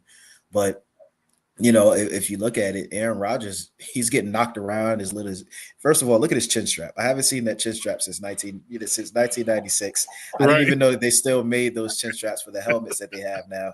Listen, I looked at him, I think it was yesterday. He got hit and the chin strap fell off, and he's just had this look on his face like, why am I here? You know what I mean? But it literally, he's getting knocked around. I have not seen, really. I haven't been paying attention. I'm gonna have to look now. Okay. Watch his chin strap. It's a chin strap that you literally have not seen since Dan Marino or whatever. But it's the old school one. Either way. Yeah. But either way, like I said, we talked about them kind of leaving some areas unaddressed, and I think that's going to come back to haunt them, even if they are able to back into the playoffs, because like I said, nobody wants a division. Then that'll be there. So, the lone team that probably has something to look forward to is the Ravens. They struggle with consistency, but obviously if they could get healthy, then I think that they may be able to do a little something possibly.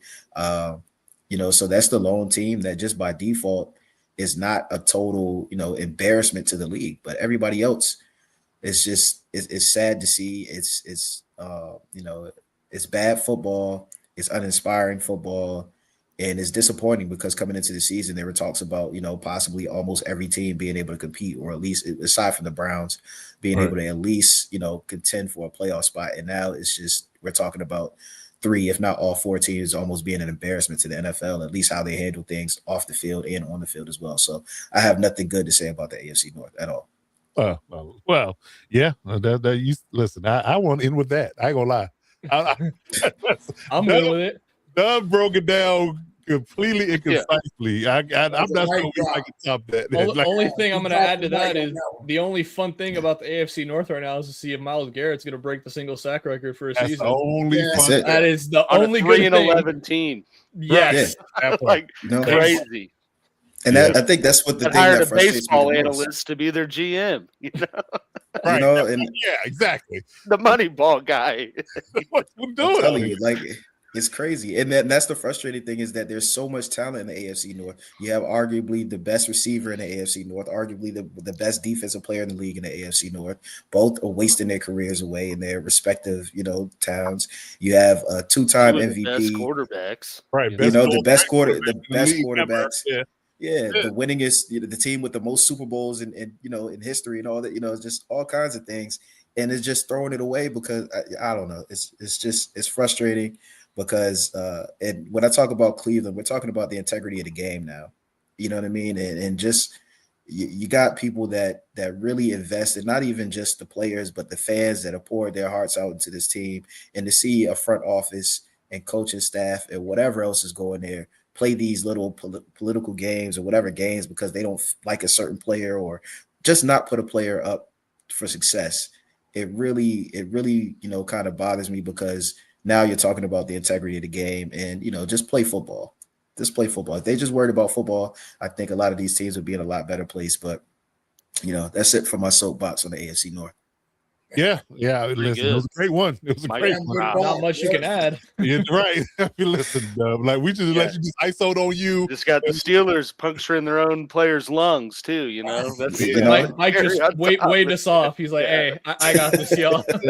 Seriously though, man, I wish the Chiefs were in the North this year. Right, still be in the hunt. Still be. How do you think it feels about the Chargers, man? Somebody's gonna have first place with less than 10 wins. Watch this. That could be very true. They probably went through that. They do a bunch of playing each other in the next 3 weeks, so you very much could be seeing that. Yeah, I think whatever team comes out of that's going to just limp into the playoffs. Yeah, no team will be going to be the confident. Steelers. I mean, one and done. It's going to be bad. It's not going to be good.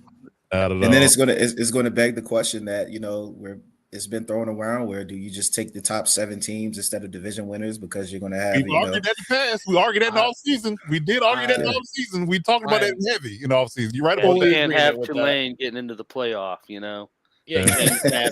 right. Chase Madison, JMU. Yeah, I don't think the league really cares about that when it comes to playoffs because they're thinking the more games they can put together, that's more money. Yeah, that's all I think. And they're always going to keep the division ones because those are, primo end of year, essentially playoff games to some degree. Right. True. So, and okay. So are you saying that football is about money? Oh, very much so. Football is all a ploy to sell you food. Haven't you seen the ads? That was my next one. Damn it! Stop it! I got you. I'm up here, man. Turn the air down, will you? Baker. Hey, don't you know what? That man does bake. You're number one to me too. Okay, I will say that you're number one to me too. I won't put it on I have screen. to say this. You can't spend all this time with people and expect not to the jokes not to catch on with the rest of the group. Now I'm just going to have to say I'm not an idiot, Cap. As much as I present myself as one at times. I did stay at a Holiday Inn last night. Yeah. Right. Oh, man. Indeed. Okay. Well, I mean, like I said, are we good with that? That was my next one. That was my next one. Okay. I'm good to end it. Okay. Is it North? I got two rebuttals on the AFC. Yeah, just two things. First off, you said that the black and blue division you said was the AFC North. Thanks for playing. It was the old NFC Central with the Vikings, the Bears, the Packers, and the Lions. Sorry, thanks for playing. But you're close. But it was the old NFC Central, which is now the NFC North. Okay. No, yeah. And I only because you got me here for something.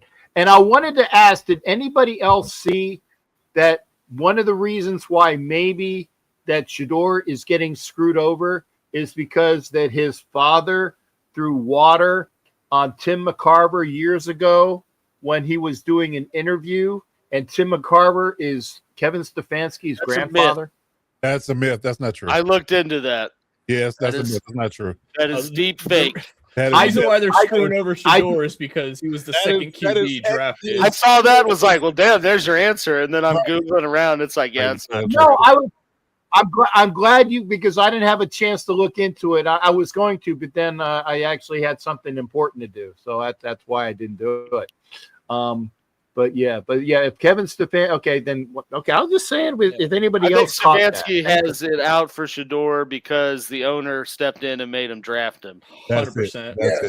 And because Dylan Gabriel, his choice of quarterback has did not pan out. Unadulterated ass. Listen. You got infighting right there in the house. That's a tug of war with your QBs right there. Which we'll bring up in a later show that we're going to have to talk about what's going to happen. Which goes to Mike's point. Stand, who's got to go, Shador or Kevin? Who's got to go? Somebody got to go. Yeah. And if I'm the owner, I'm sorry. Nobody on this coaching staff is getting back on this plane. Hell no. I don't even know if it was a home game, but whatever it is, you got to go. It's just an excuse. That's a laughing stock. That just goes to your malpractice, Doug. Yeah. I mean, you lost to the damn Titans. What team trades for the most radioactive quarterback in the league at the time and gives him the highest guaranteed contract of all time, and then not even 2 years later drafts two quarterbacks in the same draft? Like, yeah. It's like, come on. What are we doing? I think the Bengals and the Browns need to be investigated for malpractice if we're talking about it, because there's just the Bengals are just cheap. Well, that's the guy's just cheap. That's all it is. He didn't even want to shovel his own snow. Like, what are we talking about here?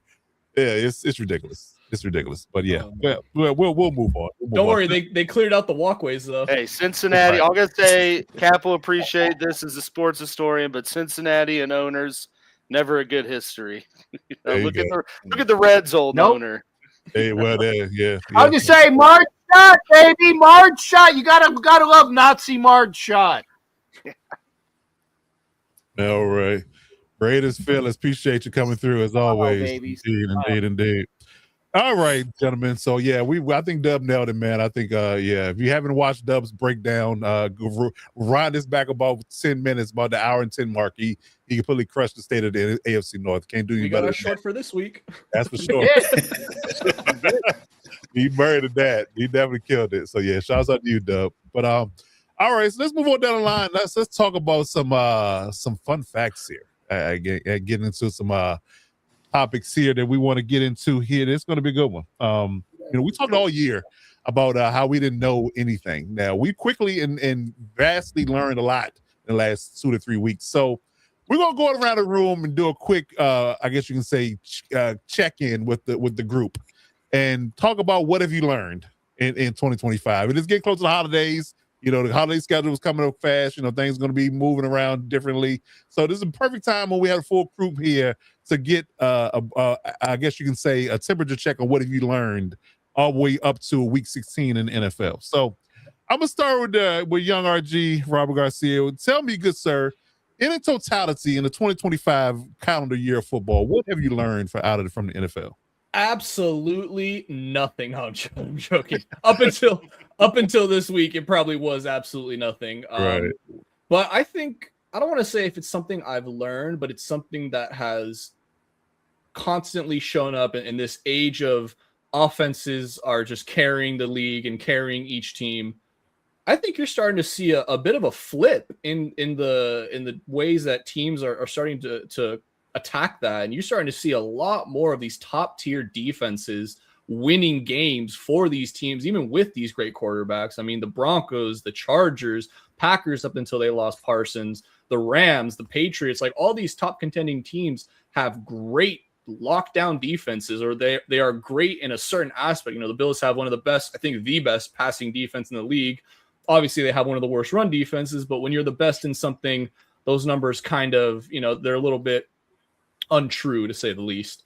But I think we're really starting to see teams just fully embrace that defensive side of the ball and go all in on that side of the ball to stop these superstar quarterbacks or these, superstar players on the offensive side of the ball. We just to bring up one team to kind of carry over from last topic, the Bengals. I mean, they pushed all their chips into the center of the table, investing in that offense and giving Burrow what he wanted.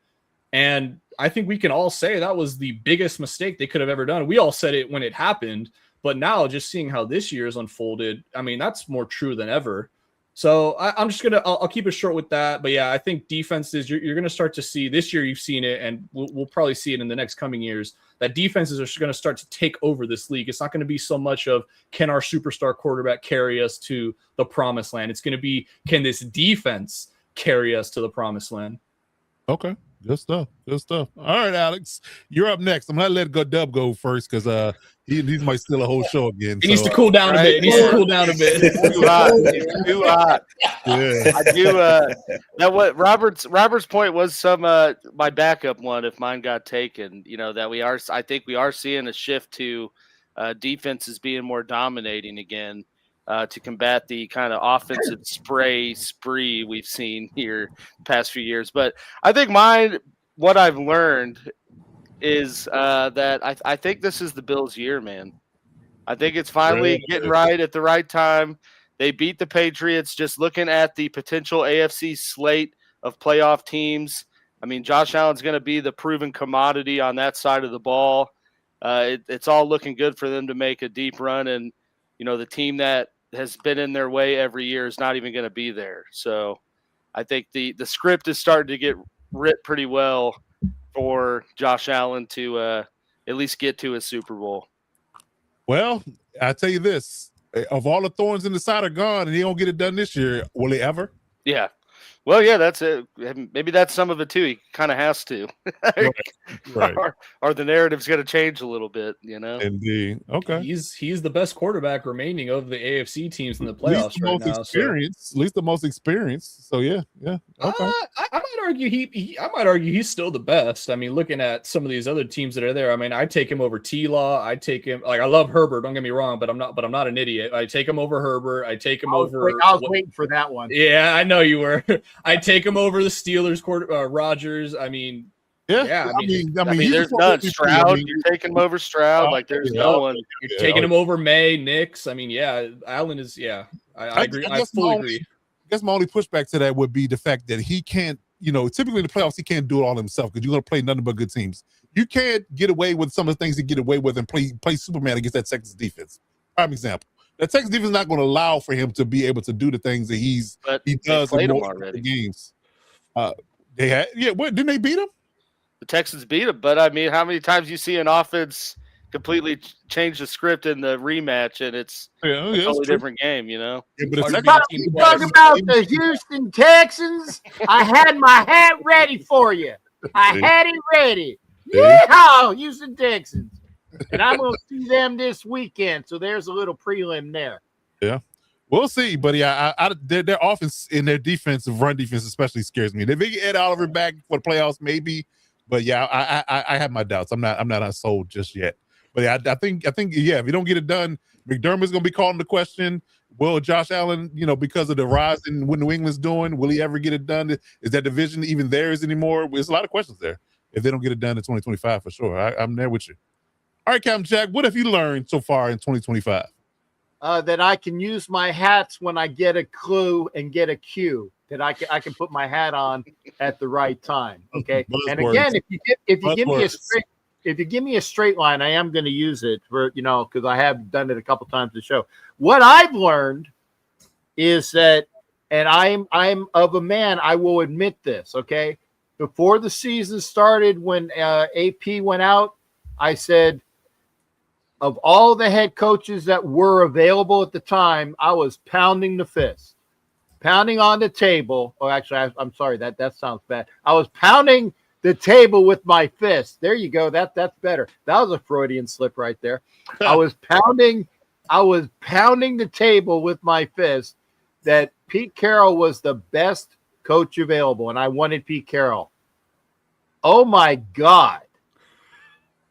Oh my God.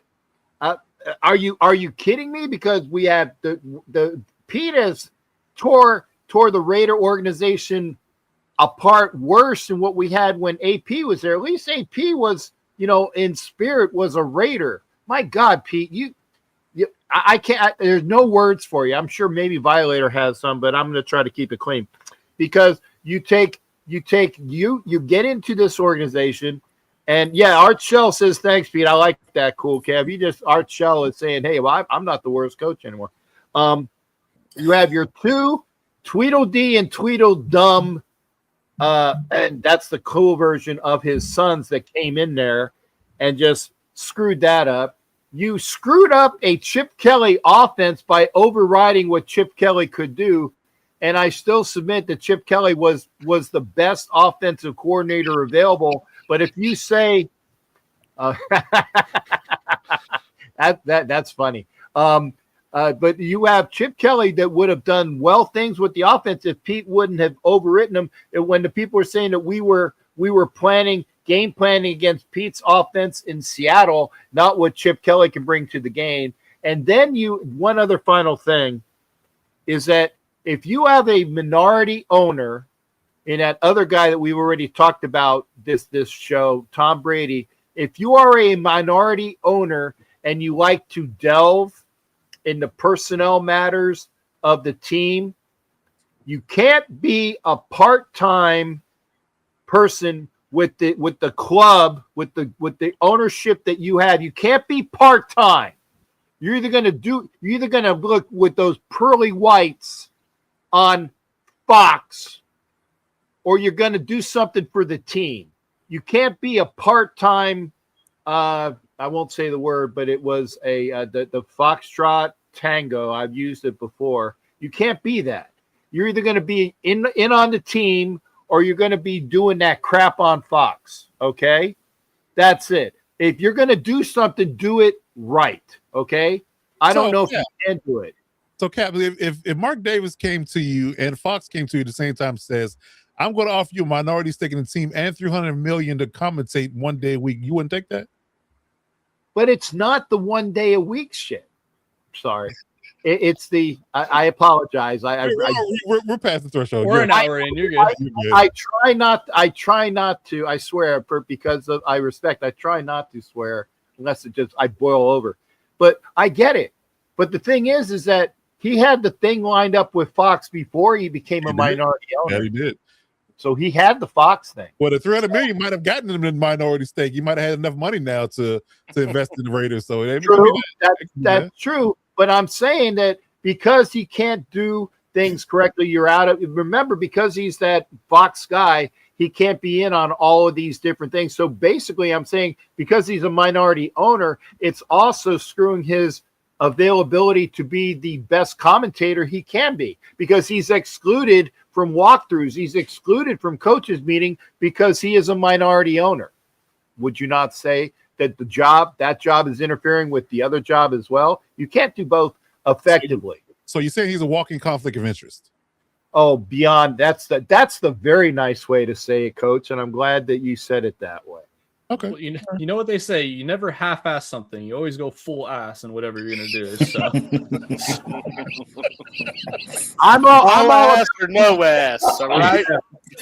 I'm all about getting full ass, man. There you go. You can't just have one butt cheek in the Raiders office and the other one in the commentator's box. You gotta go full. You gotta be clinched. Spread. You can't spread the cheeks. Close the door softly. Close the door softly. Oh man. Oh man. That's a holiday spirit. I love it. That's a holiday spirit. You gotta laugh. Sorry, because it's gonna. I should have had this. If you're gonna, when you brought in Pete, and I apologize because we should have always gone out. Always go out on the high note. Pete says we're gonna win. We're gonna win a lot of games this year. We're gonna win a lot of games this year. When we were rebuilding, you can't shove both things down the throats of your fan base. This was a rebuild year, and Pete, I'm sorry, Coach, you fucked up the rebuild, Pete. You did it. You just delayed it. You ain't messing up too bad. It's just delayed. He's got a top 5 pick. I'd say he did a pretty good job. Yeah, he's doing your solid. Yeah. Like D-Zan said, he's doing the Lord's work. He's gonna have a top 5 pick. He's doing the Lord's work for you. You know what? I'm just gonna say I haven't seen enough from the Chargers to go to the championship game. I think that if I'm going to put it between the two AFC West teams that are making the playoffs right now, I go to the Mountain High Club on going farther. I'd agree with that, just because of they're healthier, they have a way better O-line, and they definitely have a better defense. So I would give you that. I think the Chargers right now think they're happy to be where they're at 10-4, given the injuries they've suffered this year. They're happy to be at the party. I mean, it's nice to be at the party. We were there, like years and years and years and years and years ago. You took one step in, and they're like, "All right, sir, it's time to." Oh, by the way, that might be us. You're not on the list. I do have a sign, at least the idea for a sign for the very last game, and hopefully it gets on TV. I already got it with that was put out on another show, so hopefully it gets on TV. I got it right here. I just got to get the card. The card. All right, Violator, good sir. What have you learned in 2025? I've learned that I really don't know nothing about this drama mystery that's called the NFL. Now, 55 years I've been watching this game, and as of late, and maybe the game has passed me by, because I'm looking at something totally different on the field. Tonight we were talking about controversial calls. Is it targeting or not? Do you want them to make contact or not? So what I've learned is that they're making the league soft as some warm butter, and it's a turnoff for, I guess, OG fans like myself who watch the game for the violent hits. And I know player safety, they would come after me for saying that, but I watch it for those hard hits. And like I think RG said, the defenses are going to dominate in this next decade. Yeah, that's a good point. They twisted it so it's an offensive. That's the glitz and the glam. But without defense, you've got nothing. That's what people watch for when it comes to playoff time. Who can stop that juggernaut? So without a defense, you're just out there doing tennis, back and forth.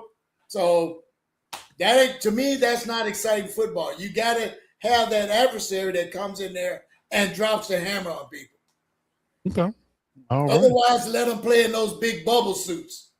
Yeah. They just wrap them up. This is a hilarious video, by the way. I just want to point that out. It's a hilarious video. Yeah. Hilarious let them video. play in that, Yeah. Indeed. They should do that for the Pro Bowl. That part. That'd be entertaining. I'd be more entertaining. I would watch it. Yeah. I would watch Book it. that, stamp it, we're sending it in. We're going to get our money. Indeed. Pay the man. Yeah. All right, Coach Mike Dub, what you got? What have you learned in 2025? One thing I will learn, and I'll be honest, when I'm wrong, I'm wrong. I'll stand up and say it. Early on, I wasn't a believer of the Denver Broncos. What I have learned is that I have to put some respect on the Denver Broncos. Listen, they have won in a lot of different ways. They've won blowouts. They've won close games. They won against some playoff teams, some playoff contenders. They won against, potential trap games, divisional games, all those things like that. They've won throwing the ball. They won running the ball. They won playing defense.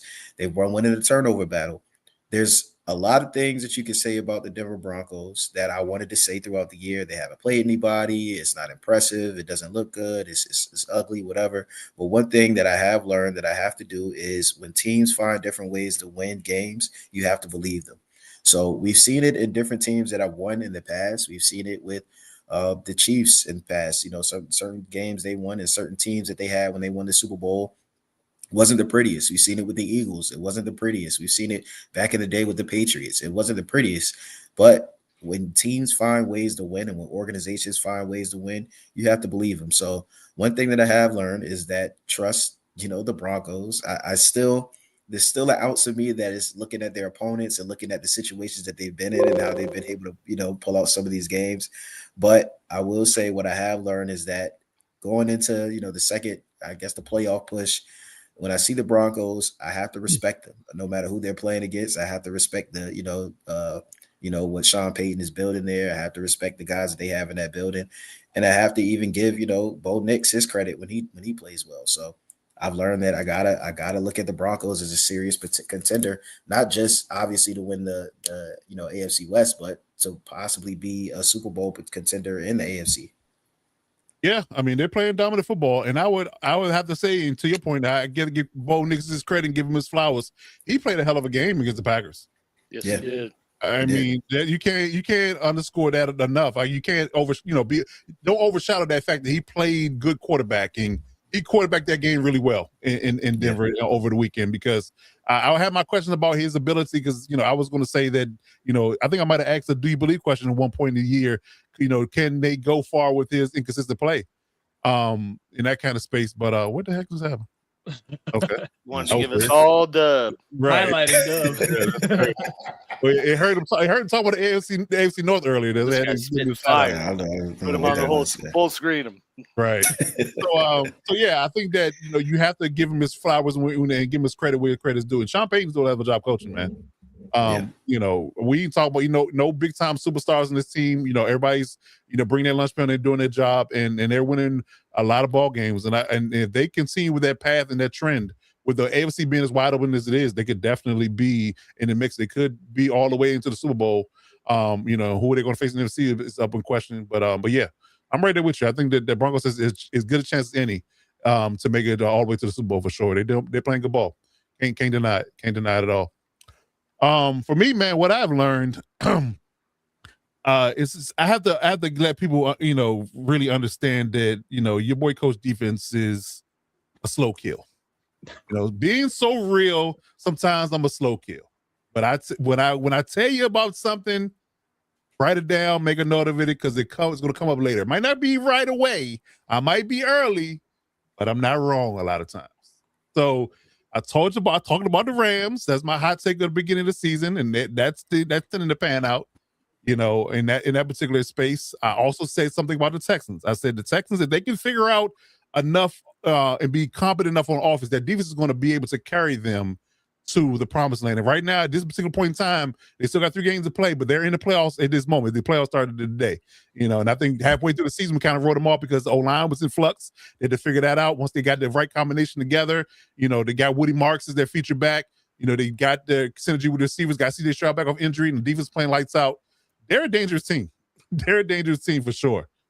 So, in that space, so, I think I've learned that, although my takes are sometimes hot at the moment, they tend to pan out, so like I said, sometimes I'm a slow kills a little bit, a little bit there. But yeah, but definitely, what the Rams are doing, what the Texans are doing, those are some dangerous teams. And I wouldn't want to play them in the playoffs personally.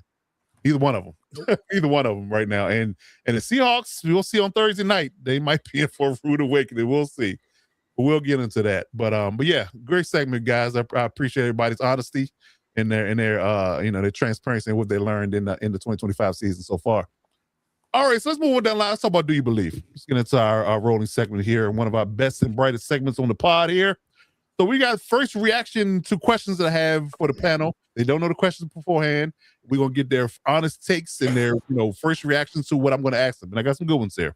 As apropos as a segment, if you've been watching this over the course of the podcast this season. So, all right, I'm going to start with Real AG this week. And I talked about the NFC West front runners in regards to what the Rams are doing. But for the Real AG, real quick, do you believe that Sam Darnold's inconsistency will cost the Seahawks? Yes, I do. Yeah, 100%. And I think we're, like, as you said, as we get into later preview of games, I think we're going to see that Thursday. But, I think I've said that a few times as we've covered the season, that he's just playing too inconsistent for me to have faith in them going far. He's thrown picks in very pivotal moments of key games against perhaps playoff preview type matchups with the team they're playing. And he kind of caves under the pressure at the end of games. So, just with that alone, as good as their defense is and as opportunistic as it is, I don't have faith in them going far just because of their quarterback. I mean, quite literally, their last against a 40-whatever-year-old Phillip Rivers, their kicker had to make, I don't even know, he got me like 30 fantasy points. I wasn't mad about that, but like, holy hell, you know, like. Right. You got that type of defense going against a QB that quite literally just got up off the couch after chilling for 5 years, and the guy you paid $100 million to can't outperform him. That part. That's tough. 13.5 point spread going into that game, by the way. That's they never covered the entire time. They're 100% gonna make a movie about that. You know, it's happening. If he would have won it, now it's happening either way, dude. I can feel it. I'm writing the script as we speak. We got big things in the work on this network. Just let you know, we got big things in the works. Just it's coming. I call it Crying Rivers, a comeback tale. Damn. There you go. Lawyer / scriptwriter over here. What's going on, Alex? He's multifaceted, multi-talented, man. He does it all. He does it all. Indeed. Okay. All right. Good stuff. All right. I'm going to roll over to Violator on this one. So we talked about the Buffalo Bills. And a lot of people, and I'm not gonna point the finger at anybody on this pod. I don't think nobody was singing their praises high, but there's a lot of people on social media, halfway through the year kind of wrote the Bills off. So do you believe that people sold their Bill stock too early based upon them winning New England and their trajectory towards the playoffs at this point? Wow. Do I believe they sold their stock too soon? Yeah. Yes. Because, like I say, that defense is still, to me, it's still porous when it comes to the run game. And most teams that have a good running attack are going to take advantage of that by shortening the game up. And so Josh Allen, he's always puts his cape on this time of the season, but I'm thinking somebody has a pair of scissors that might clip that cape a little short this year. That's not out of the realm of possibilities. I'm saying, I mean, it only takes one. And you got some good defenses, the Broncos defense, the Texans defense, just to name two, that can really put a damper on his production. So if he can't be the end all be all for that team, they could be sitting home at some point. And to Alex's point earlier, what better chance than now with no Mahomes, no Burrow, the guys that have been throwing to your side, no Lamar, the guys that have been throwing to your side for the past, several years have been in your way, quote unquote. They're not there. So yeah, I don't know. That's a good one. That's definitely a good one. We'll see. For him, this is kind of a do or die season as far as advancing in the playoffs and possibly getting to the AFC championship game. Okay. This is the year, I think. All right. You're right. I think you're right. Okay. All right, RG, I got you up next. So we're going to take a ride up to Cincy as we talked about Joe Burrow and that Bengals team quite a bit. Do you believe that Joe Burrow and Zach Taylor are back in Cincy in 2026? Hell no. Both of them, no shot. You cannot miss the playoffs 3 straight years. I get it. There was injuries, but you cannot miss the playoffs 3 straight years and expect to have the same quarterback head coach duo run it back. Absolutely no way. I think what's crazy is this wasn't even a thought at the beginning of the year, but the fact that Burrow might be the one that gets shipped off or retires, whatever the hell is going on. Ask for a trade. Yeah, he might pull a Carson Palmer and say, hey, I would rather retire than play another snap for this godforsaken franchise. So we'll see what happens with that, but ain't no way they bring both of them back. The Bengals would be just borderline insane. Yeah, that is a good question. What's Burrow's head cap? But yeah, Bengals would be borderline insane. Yeah, probably more than Tua's, and Tua's probably more realistic to get shipped off than Burrow is. But yeah, ain't no way they bring them both back. Well, how about $91 million in dead money? Yeah. Well, do what the Broncos did. Split that up into 2 years. Yeah, you're gonna once you ship them off, you're gonna be in a rebuild for a minimum of 2 years anyway. So easily. You might as well. Okay. All right. Good stuff. All right, Captain Jack, I got one for you. We're going to talk about Josh Allen again. Outside of his team's accolades, you're muted, Cap. You're muted. Yeah, sorry. Okay, yeah, I was going to say, is that 46 and 45? That's 92.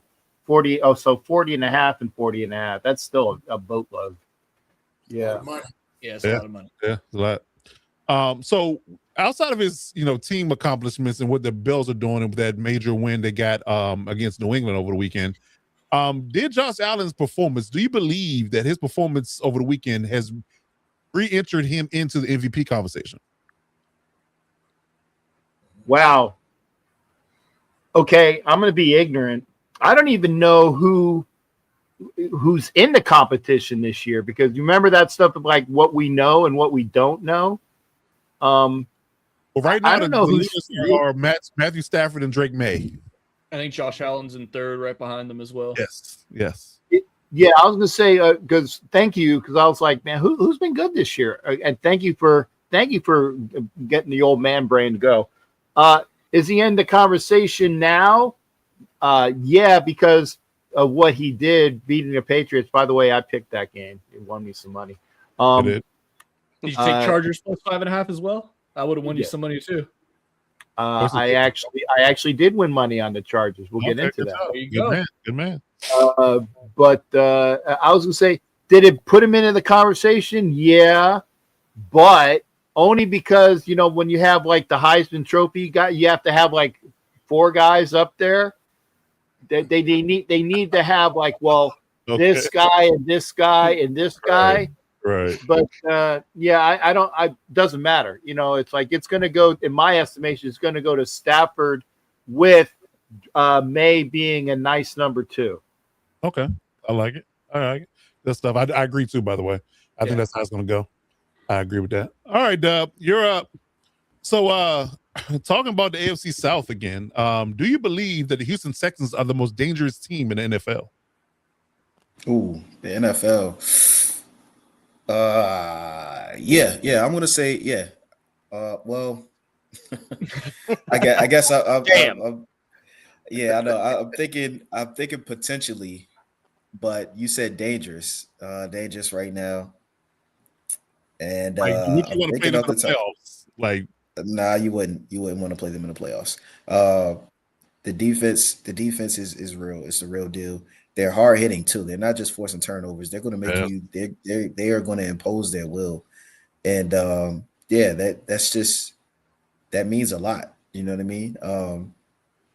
That's the only thing that has teams scared. I wouldn't even say scared, but that's the reason why you wouldn't want to play them, is because that defense really imposes their will, and really anything can happen in that aspect. And then they still have a capable quarterback and a capable playmakers, and Nico Collins and some of the other guys on the offensive side of the ball. So the potential is there on the offensive side of the ball. I think Stroud can do it, and like I said, Nico is always a threat. But the defense is really what makes things happen. And because this is not a year where you have anybody really standing out as this is their year, they're going to take it, and this is all of that. Anything can happen, and the Texans are one of those teams that you don't want to see, like I said, because their defense they're going to take that game into their own hand. This is a defense that they can win without their offense stepping on the field. They'll score points themselves. So that's not far-fetched at all. You know what I mean? Yeah. So this is a team that I could definitely see them going into the playoffs and scoring 14 points by their defense and setting their special teams, making plays, and your defense only giving up 10 points and still losing the game. So I definitely will say they are dangerous. I like it. Okay, good stuff. All right. Okay. RG, you got anything for me? I got you, Coach. Funny enough, obviously, like we mentioned before, this topic, as always, we never know these questions beforehand. These are just right off the dome, just your raw take on it. Funny enough, my question to you was going to be, do you think that the Bengals are going to have Joe Burrow on their roster next season? So had to do a little bit of a pivot. Okay. However, I had a backup plan ready. Yep. Pivot. So my pivot question to you is, do you think that, and his name is escaping me right now, but the Bucs head coach, Todd Bowles, you think Todd Bowles will be the head coach next season for the Buccaneers? Yeah, I think so. I think that the Buccaneers are in a weird space. I think they have the luxury of having a bad division, so it kind of makes them people have more expectations than they should normally have. If the Falcons and the Panthers were better, I think we won't be talking about them dominating and all a guaranteed playoff team this year because they're going through I guess I won't call it a renaissance, but it's a Reformation. bit of a turnover in the maturation period, yeah. With their, they got some young talent. Baker is clearly the guy. They're bringing in some youth with Emeka Ibuka and Bucky Irvin being a revelation for them that they didn't expect. O-line, shifts from what the Tom Brady years to what Baker has. Tristan Wirth being the only stalwart on that team. So the defense is outside of Vita Vea. They got a whole in Levante David, who's long in the tooth. I think they've all been, they're all young guys that they're trying to develop. So I think the Todd Casella idea that I need another free agency period and another rookie draft to really round out this roster and get us to the point where we're, the favorite in the division again. Because we talked about the Panthers sniffing their heels and we thought the Falcons would be better, but we didn't think of anything of the Saints, obviously. But I think the Saints fans management. did.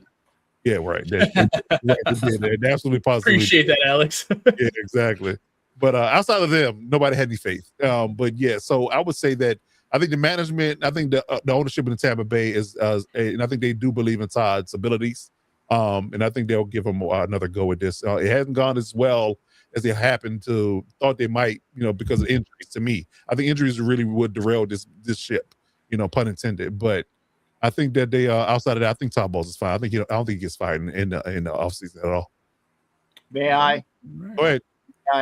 Only because I live here, in fake pirate land. Yep. They are already. They've been calling. Yeah, they've been calling for his head. They've been calling for Todd Bowles' head, and especially if they don't make the playoffs this year. If they don't make the playoffs this year, he gone. Yeah, he gone. That was going to be my stipulation that I was going to ask you too, Coach. Was like because as awful as the year's gone, it's going to come down to these two games against the Panthers. They haven't played them at all this year, and the Panthers went from beating the Rams one week to getting swept by the Saints the following, or in a couple weeks after that. So right, my 2 cents on that is if the Panthers squeak that division out, I think Bowles has to be gone because there's no way you lose the division to them and still keep your job. No way. Yeah, and only because I watched the news here, I just wanted to make sure, Coach, I'm an insider in this respect. I got you, and I don't think that the ownership, pays complete and utter attention. It weighs heavily on their decision making when it comes down to the newspapers and the fans. Because that's the case, then they be doing things much differently, and people will be quote unquote out on their asses much sooner. Because fans call for your head on a 2-game losing streak. So I mean, it just depends on who you're talking to. But so I don't think that is going to be the end all be all to say they get rid of Todd. But I do believe that if they do end up not making the playoffs, there will be some exit meeting conversations and saying that what direction are we taking this thing? If we don't like the direction, then maybe we'll make a move. But we talked about this last week and a couple weeks before that. You fired Todd Bowles. What's your succession play? Yeah. So only because they made the playoffs every year. He literally made the playoffs every season he's been a coach there. That's so true. you can't just fire a guy and bring another guy and expect him to be the same if you don't have a good and complete succession plan. And then, quite honestly, the coaching cycle hires this year aren't that strong. It isn't like it was a year or two ago where you had a bunch of candidates that will work immediately. Harbaugh 2 years ago, Vrabel this year, you don't have those. Ben Johnson. Yeah, right. Ben Johnson, you don't have the hiring cycle this year is weak, in my opinion. So unless you have a surefire, this guy's going to work and be better than Todd Bowles day one, then you would at least give him another year. Well, the only thing is, Coach, and again, only because inside information, it's been last year and the year before. So he's been squeaking by. He's been squeaking by when they do make it because of Baker. Okay. So it's not just this year type of thing. And I actually like Todd Bowles in the fact that when they shit the bit against the Falcons, his his press conference. Oh, it was great. Unless that was all AI. No, it wasn't. It was him. It was him. Okay. Well, Yeah. good. Because that was what needed to be said, and that's why I said that's what Pete Carroll needs to do is actually lay it on the line like that. Resonates in the locker rooms when you have that level of transparency and accountability. That resonates, and they see it. So I think that I guess unless you have a rock star coach that you can just know he's going to work. Someone else gets fired. Yeah, right. That part. Yeah, that kind of thing. But I would just think it would be if they don't make it the manner with which they didn't, because I mean they literally last 2 games losses to division opponents. Yeah. And then you have these 2 against the Panthers. So if they come to a screeching halt and don't make the playoffs in that manner, I could see why a firing would be in place. Not that I'm saying that's the right move, but I could see why they would do it. Yeah. Okay. But remember, Mike Tomlin might be available too, Coach. And Tony Dungy is all in good with the folks down here in Tampa Bay. So that might be the guy that comes down. But if Dungy has any say in it and Bowles is fired, and then Dungy and Tony talks with Mike, said, hey, why don't you come down and be a little bit warmer in the winter? You know? Yeah. Possibility. Okay, well, at least you have a quarterback, that's not aging and old and on his last leg, that kind of thing. So, yeah, maybe. We'll see. All right, gentlemen, another good segment for Do You Believe? Let's move on down the line and cover forecast. Let's get our games in the week before we got to get out of here. So good games on the docket here. Got 4 games that we're going to discuss briefly, quickly, quick rapid pace, get our picks out of here. Thursday night, I mean, it's starting off right out of the gate. I think we got Saturday games this week. We got Sunday games, Monday night. So we got a lot of games this week for football, leading up to the holiday season. So they got the Rams going to the Seahawks, the Pacific Northwest, up there in that cold area of in Seattle. So Rams are favored by 1.5 on the road, ironically. So our degenerate gambler, let's kick it off with him. What do you feel like in this game? Who are you picking and why? Rams or Seahawks? Taking the Rams 100%. I would even take the Rams if you guys want to try to make a little bit of extra money. I'd take the Rams like -6.5. I think the Rams are gonna put an end to the Seahawks Sam Darnold hope. I think the Seahawks are still gonna make the playoffs. 3 teams from the NFC West are probably gonna make it, but yeah, man, I think the Rams are just too good. The injury to Adams does scare me a little bit. A little bit. That is definitely something to keep an eye on. So maybe I might retract that statement about taking -6.5. But yeah, I think the Rams should win this game. It's just Sam Darnold, man. I don't trust him in big moments. And even in little moments, apparently, against a 44-year-old guy who was on the Hall of Fame ballot this year, if he's barely, he's not really able to outplay him, what makes you think he's going to outplay the MVP frontrunner this year? And to answer DZ's point, I think it's just Adams who has a really good job. Yeah, Puka's fine. Yeah, so yeah, Adams is probably going to miss this week on a short week. But you just want to get him healthy for the playoffs. But yeah, I think Rams take this one. How's your Puka? It's pretty Nakua. I like that. That's a good one. I like that. Let's see what you did there. All right, Alex, who you got? Rams or Seahawks? Rams. Okay. No doubt. Yeah. Okay. All right, Captain Jack, who you got? Rams or Seahawks? I have the Rams, and I put down the 6.5 thing, and then all of a sudden you said don't do that because I can't do that on my bet here, but I can guess I can do that. Oh, I can't do that in Vegas. I'm in Houston this week, so I don't know how I can parlay that. Maybe what 3? I'm -2.5. That's a good one to take because I think they can win this by a field goal for sure. But yeah, I think the Adams injury is gonna bring me back down to earth a little bit. Okay, I'll see if I don't know how I do that. I might have to call you on like what I can do on Hard Rock to put numbers on it. But yeah, Rams for sure.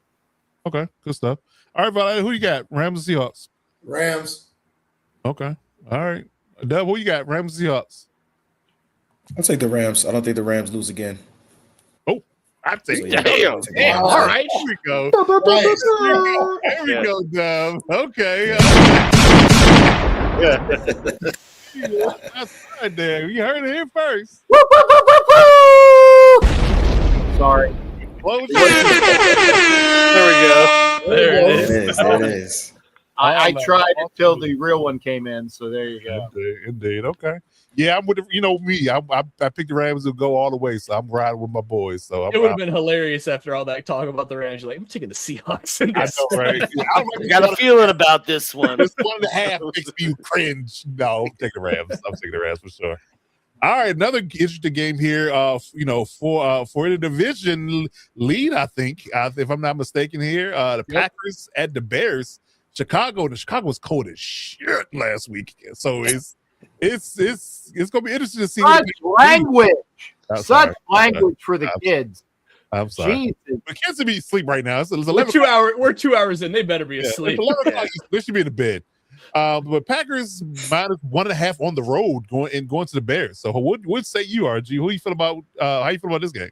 I'm taking the Bears, man. I can't believe the Packers are favored after that Micah injury. They're on the road. They've already beat the Bears once this year. So you know how I feel about, a divisional team sweeping another one. I think it's very tough to do, especially when you have to do it in the opposing team's home. Right. And the Bears have just been on a roll lately, man. That run game without Micah there, that run game might put the Packers away for good. We're talking about, them missing the playoffs entirely.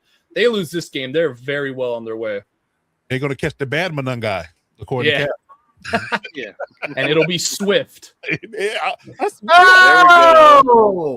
double whammy, baby! I'm on one today. Definitely are. You ate your Wheaties today, sir. That's all I can say.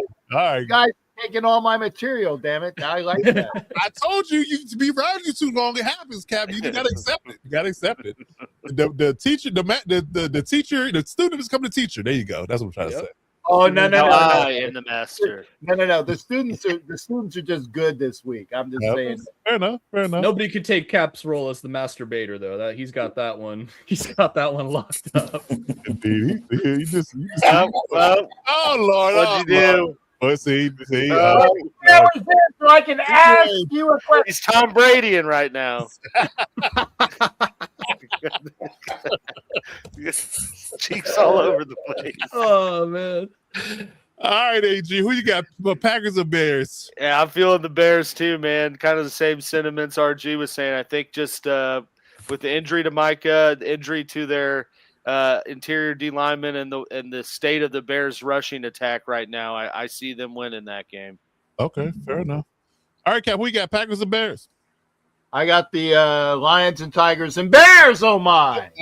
Okay, all right, good stuff. I like that. All right, Violet, who you got? Packers or Bears? The Bears. The Bears. All right, who you got? Dub? So I got the Bears. The only thing I'll say, remember I said I'll start believing in the Bears when they start running the ball, when they realize their identity is not with Caleb Williams in their running game. They realize it. Yeah, I'll go with the Bears. Okay, well, I'm gonna have to be that guy, so I'm gonna do it, and I'm gonna do it for selfish reasons because I lost Patrick Mahomes as my fantasy quarterback, so I'm rolling with Jordan Love. You need it. Bad move. Bad move. Jordan Love to be spectacular this week. I think I played DZ, so if you in the chat still, Jordan Love all the way, baby. I'm riding with the Packers in that 1.5. Damn it. I gotta have it. Hey, the Bears lead the league in takeaways this year. They might be more leading the league in takeaways this year. Don't say that. I don't need that. At all. But you put that evil on us, Robert. Exactly. Right. Put that evil on me, Ricky Bobby. Yes, indeed. Okay. All right, good stuff. All right, talking about the fake Pirates, the Buccaneers and the Panthers, first of two. And this one is in Carolina, another cold, frigid game for the warm weather Buccaneers. So, although they're favored for -3 on the road again, there's a lot of road favorites here this week, if you notice that. So, the Buccaneers are favored by -3, RG. Who you got, Buccaneers or Panthers?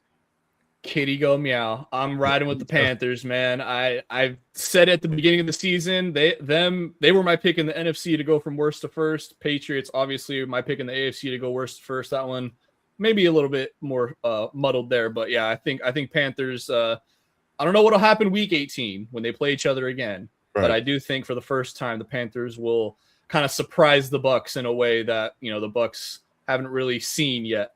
Okay, good stuff. All right, AJ, who you got, Bucks and Panthers? I got the Bucks. I'm not feeling too hot on the Panthers. I think they're going to fold under the pressure here of the NFC South title.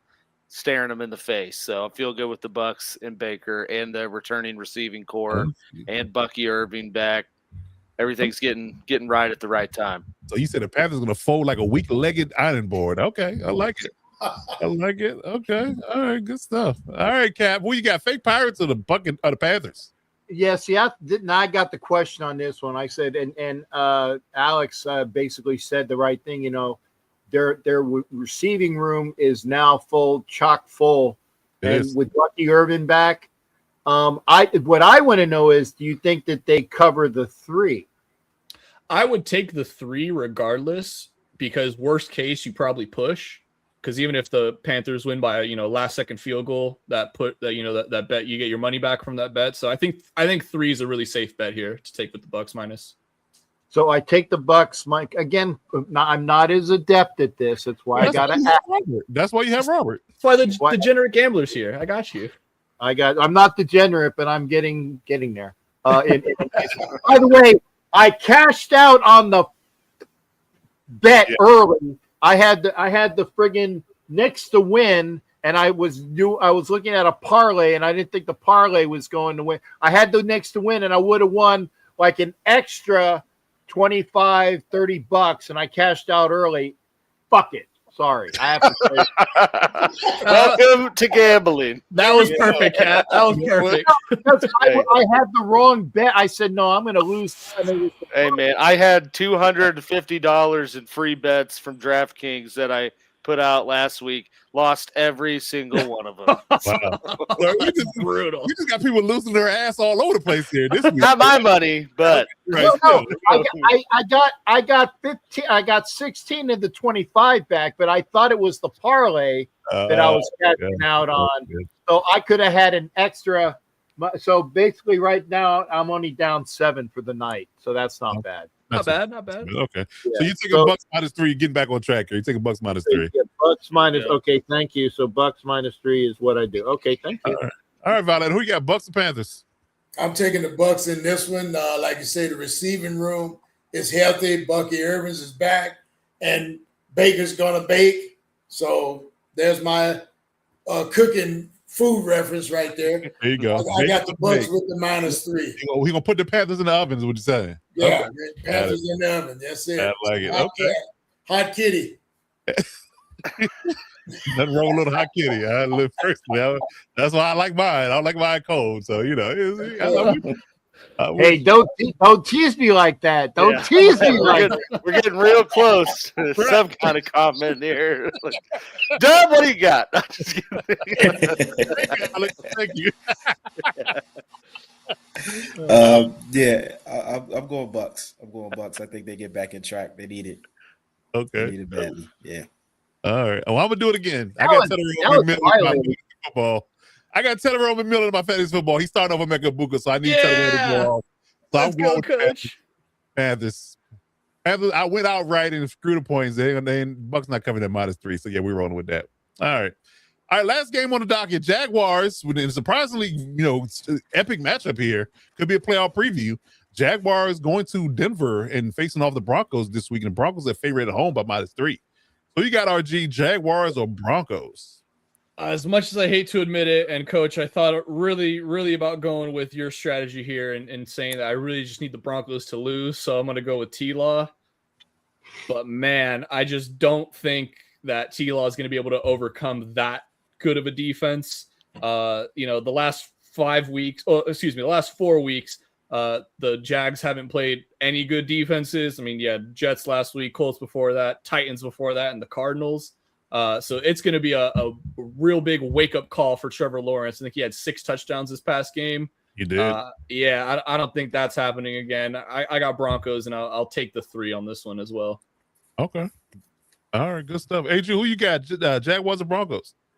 Jags, baby. Duval. We're riding with it. That was going to be my hot take of the week before I saw what the games of the week were, so I'm staying with it. I have a feeling Jacksonville Jesus continues to go on this quiet little tear he's been on. Okay, good stuff. All right, Captain Jack, we got Broncos and Jags. Jacksonville Jesus is going to freeze his choo-choos off, okay? in Pile High. Pile High. Okay. What's the estimated temp here? Let's look at that. Let's talk about it. I tried to see. Come on. NFLweather.com. Oh, 61. Oh, that's not too bad. Oh, that's not terrible. Good. Yeah, I'm 61? shocked. And then In December. Yeah. really? Global Wow. warming, guys. It is real. No, I'm just I got partly cloudy and 50 on NFL weather, but still, that's still warmer than normal. Maybe it's giving me the temp right now. I don't know. Yeah, it's 50 degrees on game day.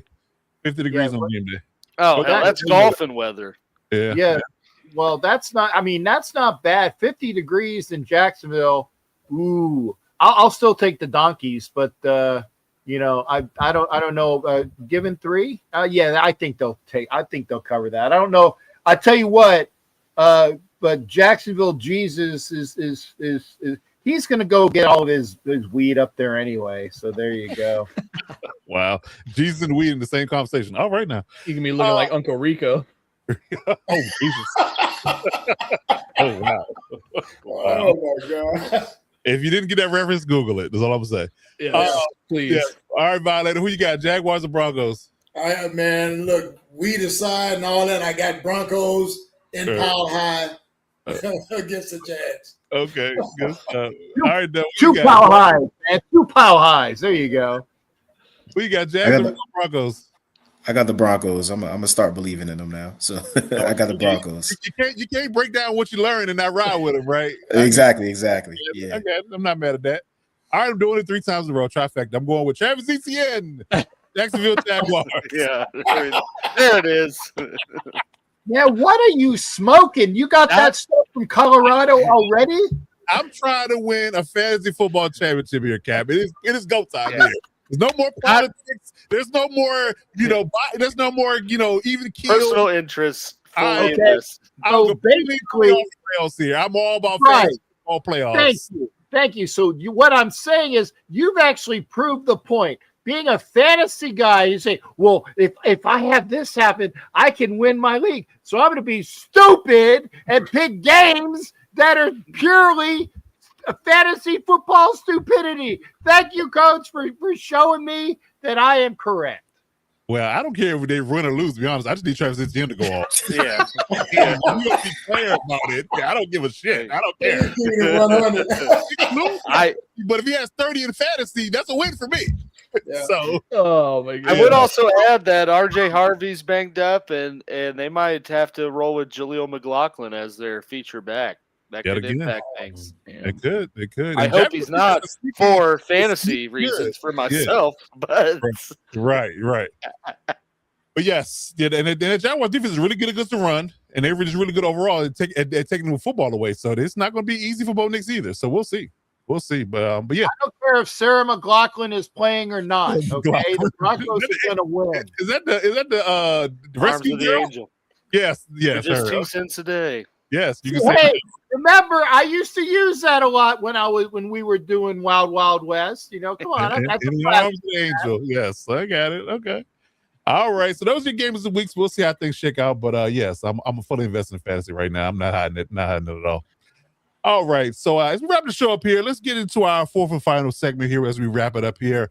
Hot takes of the week. Now we've been dropping hot takes all pod. So I don't know if anybody has anything left in the tuck that you want to break out before we end the show, but we'll give our lead to see if anybody has any more hot takes to break out before we get out of here. But this is our hot takes segment. We give our hot takes for the week or the rest of the season, and this will be the moments for you to express to the fan base what you feel like is a hot take that could come to fruition here shortly in an NFL. Anybody got anything that they want to broach to the fan base? Browns taking down the Bills this week. Wow. What was that? Browns taking down the Bills. Wow. That's pretty hot. That's smoking. That's psychotic. That's not hot. I'll even add on to it. Myles Garrett breaks the record this week as well. That's a given. That's a given. Yeah. Come on. Yeah. I got one. Well, the Lions have a chance of not even making the playoffs this season. That is definitely a possibility. Because of the position that they're in right now. They might be out of it altogether. You're talking about that trois. That's why. What are you talking about? That's why. I had my hat ready, but I did another one here. I just wanted to wear this one because it's so cool. I love it. Cap showing off his hats. Right. Well, mine was the Jags were going to beat the Broncos, but for the sake of pivoting for the show and for my inner working screen right here, I got Father Philip Rivers taking down the Niners Monday Night Football. Wow. Yes. Yes. Grandfather Rivers takes down the Niners. I like Man Rivers. Okay. I like it. Well, I was going to say the opposite. I would say, old man Rivers, as much as I love him, he's not going to win a game in his comeback. that was going to be my hot take. I believe. Okay. I didn't get a chance to talk about my damn moonshine, the Tennessee Tide moonshine. I had my hat ready, but I didn't have nothing to say other than this. So the hell with it. Moonshine. I'll throw one more little wrench in the hot takes. I think besides Chiefs fans, obviously, the next person who was the most upset about Mahomes getting injured and ultimately the Chiefs missing the playoffs this year is Sean McDermott. Because now, if you blow it in this playoffs, questions will be up your ass, is all I'm going to say. I think it's going to be out on his ass if he loses this go around, personally. That's a hot seat right there. That is definitely a hot seat. I think they got his desk packed up before the clock hit 0. Yeah, that's a good point. Yeah, if they're in the away game, you don't get back on the plane, sir. we'll FedEx you your stuff. That's for sure. Cool cat is that definitely smoking some Colorado weed too. All right. I got a hot one that kind of plays on what we talked about earlier about Joe Burrow. I think Zach Taylor gets fired and Joe Burrow still requests a trade. Wow. Both out of there. Out of the coach and the quarterback in 2026. That's my hot take. Damn. That's a total blowout right there, man. I'm saying he probably deserves it because just being cheap in his own interim, you get what you deserve.